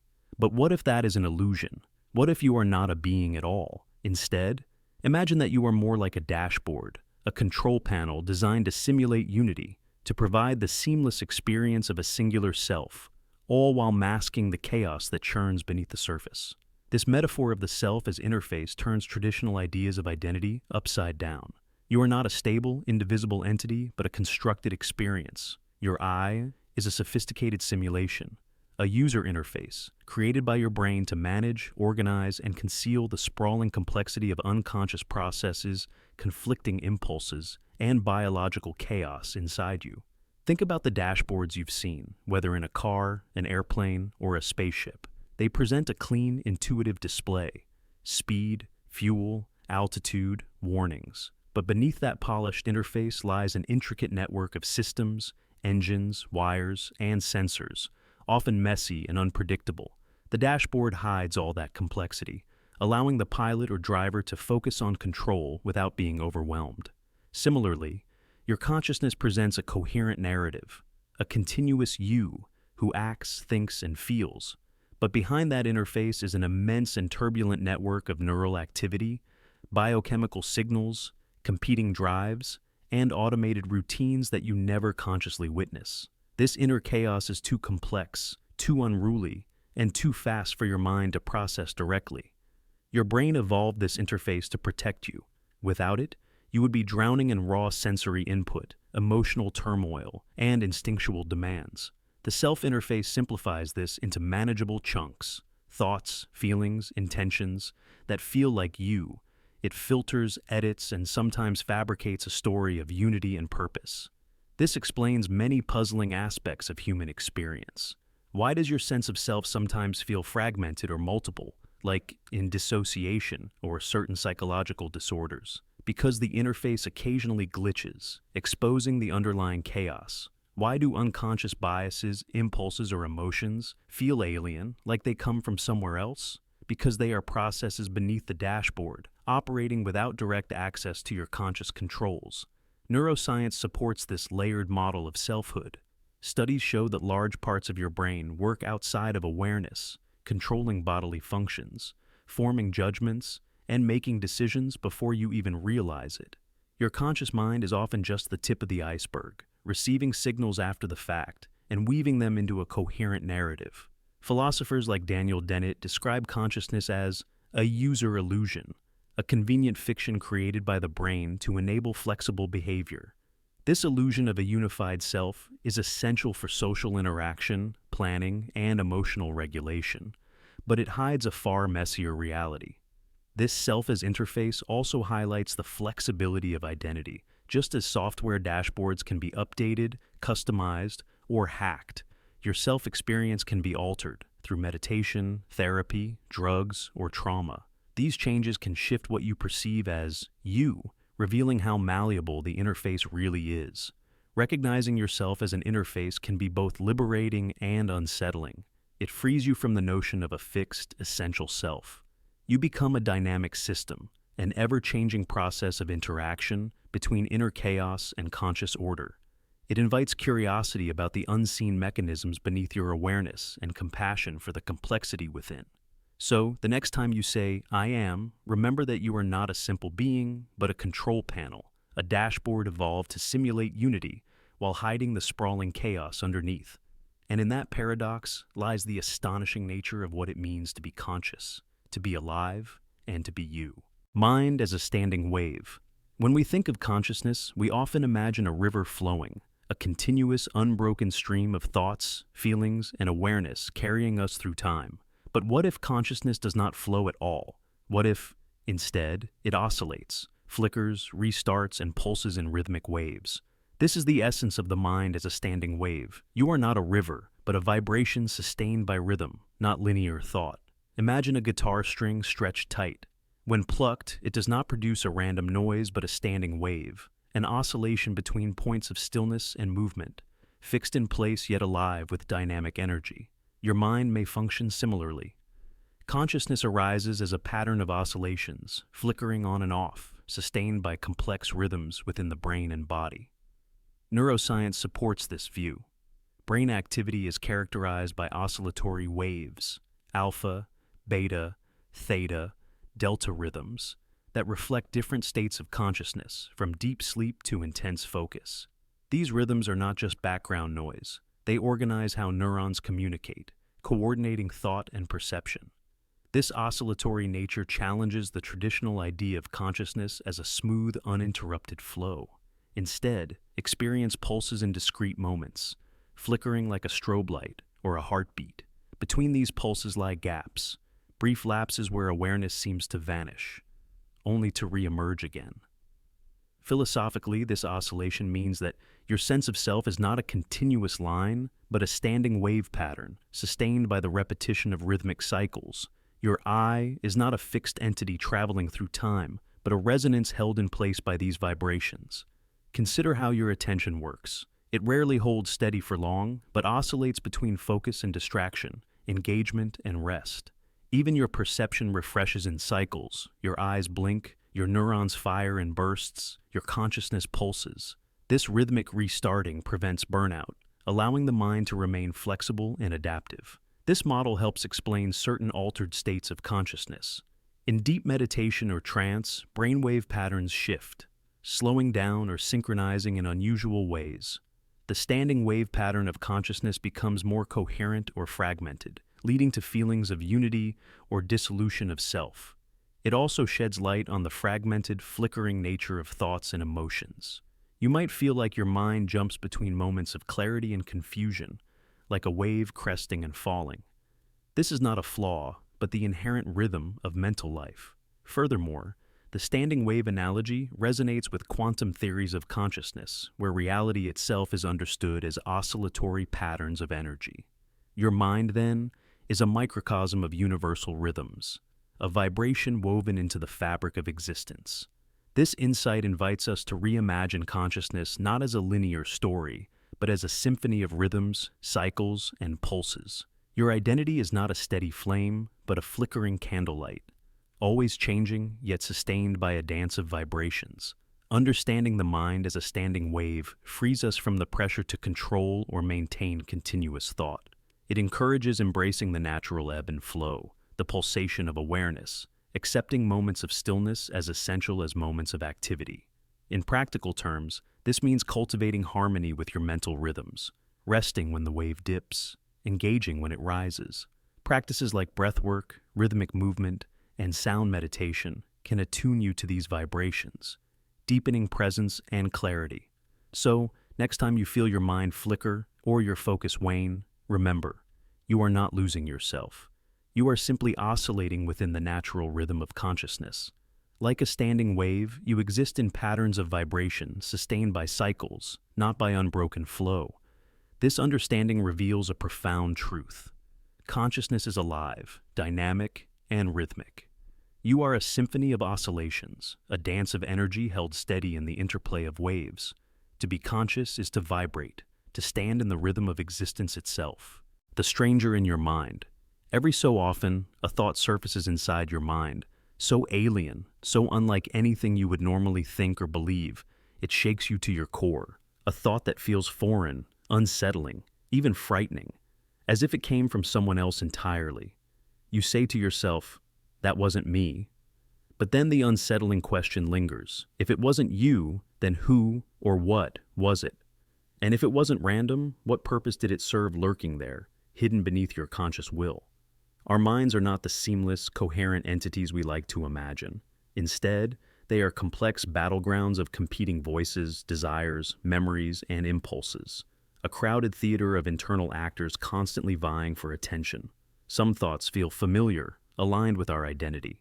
Others feel strange, like whispers from an unknown stranger visiting uninvited. This stranger in your mind can emerge as a fleeting suspicion, a sudden urge, or a disturbing idea that contradicts your values and sense of self. You recoil, dismiss, or deny it, labeling it as "not me." Yet these thoughts are never random noise. They arise from the vast, layered subconscious, a shadowy realm where unresolved fears, repressed desires, hidden memories, and evolutionary instincts dwell. Psychology reveals that much of our mental life operates beneath the surface of conscious awareness. These unconscious processes influence emotions, judgments, and even decisions without our direct knowledge.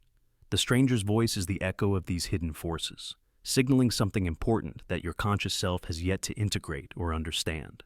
For example, sudden intrusive thoughts and anxiety or obsessive-compulsive disorder often shock the thinker because they are so disconnected from the conscious identity. The mind instinctively rejects them as alien. But these thoughts are not meaningless. They are distress signals from parts of the psyche struggling to be heard, calling attention to unmet needs or conflicts. Similarly, creativity and insight often emerge from this mysterious stranger. Ideas that seem to come out of nowhere, surprising even their originator. The stranger's voice can be a messenger from the deep well of experience and imagination, offering novel perspectives beyond the habitual self. Philosophically, the presence of this stranger challenges the notion of a unified, coherent self. Instead, the mind appears as a multiplicity, a fragmented dynamic system where you are not one singular entity but a coalition of selves, some familiar and others foreign. Neuroscience adds another layer. Different brain networks activate in various mental states, sometimes producing thoughts or impulses disconnected from conscious control. The stranger can be traced to these emergent brain patterns, unexpected recombinations of memory, emotion, and cognition. Yet the stranger's intrusion is not to be feared or suppressed, but understood. It is an invitation to explore the hidden parts of your mind, to acknowledge shadow aspects of yourself that have been neglected or denied. By befriending this stranger, you open pathways to healing, growth, and deeper self-awareness. In practical terms, mindfulness and acceptance practices help create space for these strange thoughts without judgment. Observing them as passing phenomena rather than threats reduces their power and integrates them into a more expansive sense of self. So, the next time a thought arises that feels utterly unlike you, do not turn away in fear or denial. Remember, it wasn't you, but it also wasn't random. It is a visitor from the depths of your mind, carrying messages from hidden rooms waiting to be explored. The stranger in your mind is both a challenge and a gift, unsettling yet illuminating, alien yet intimate. Embracing this mystery brings you closer to the true complexity and richness of consciousness itself. In this dance between self and stranger, known and unknown, your mind unfolds its deepest secrets, inviting you to become not just the thinker, but the curious witness of all that you are and all that you have yet to discover.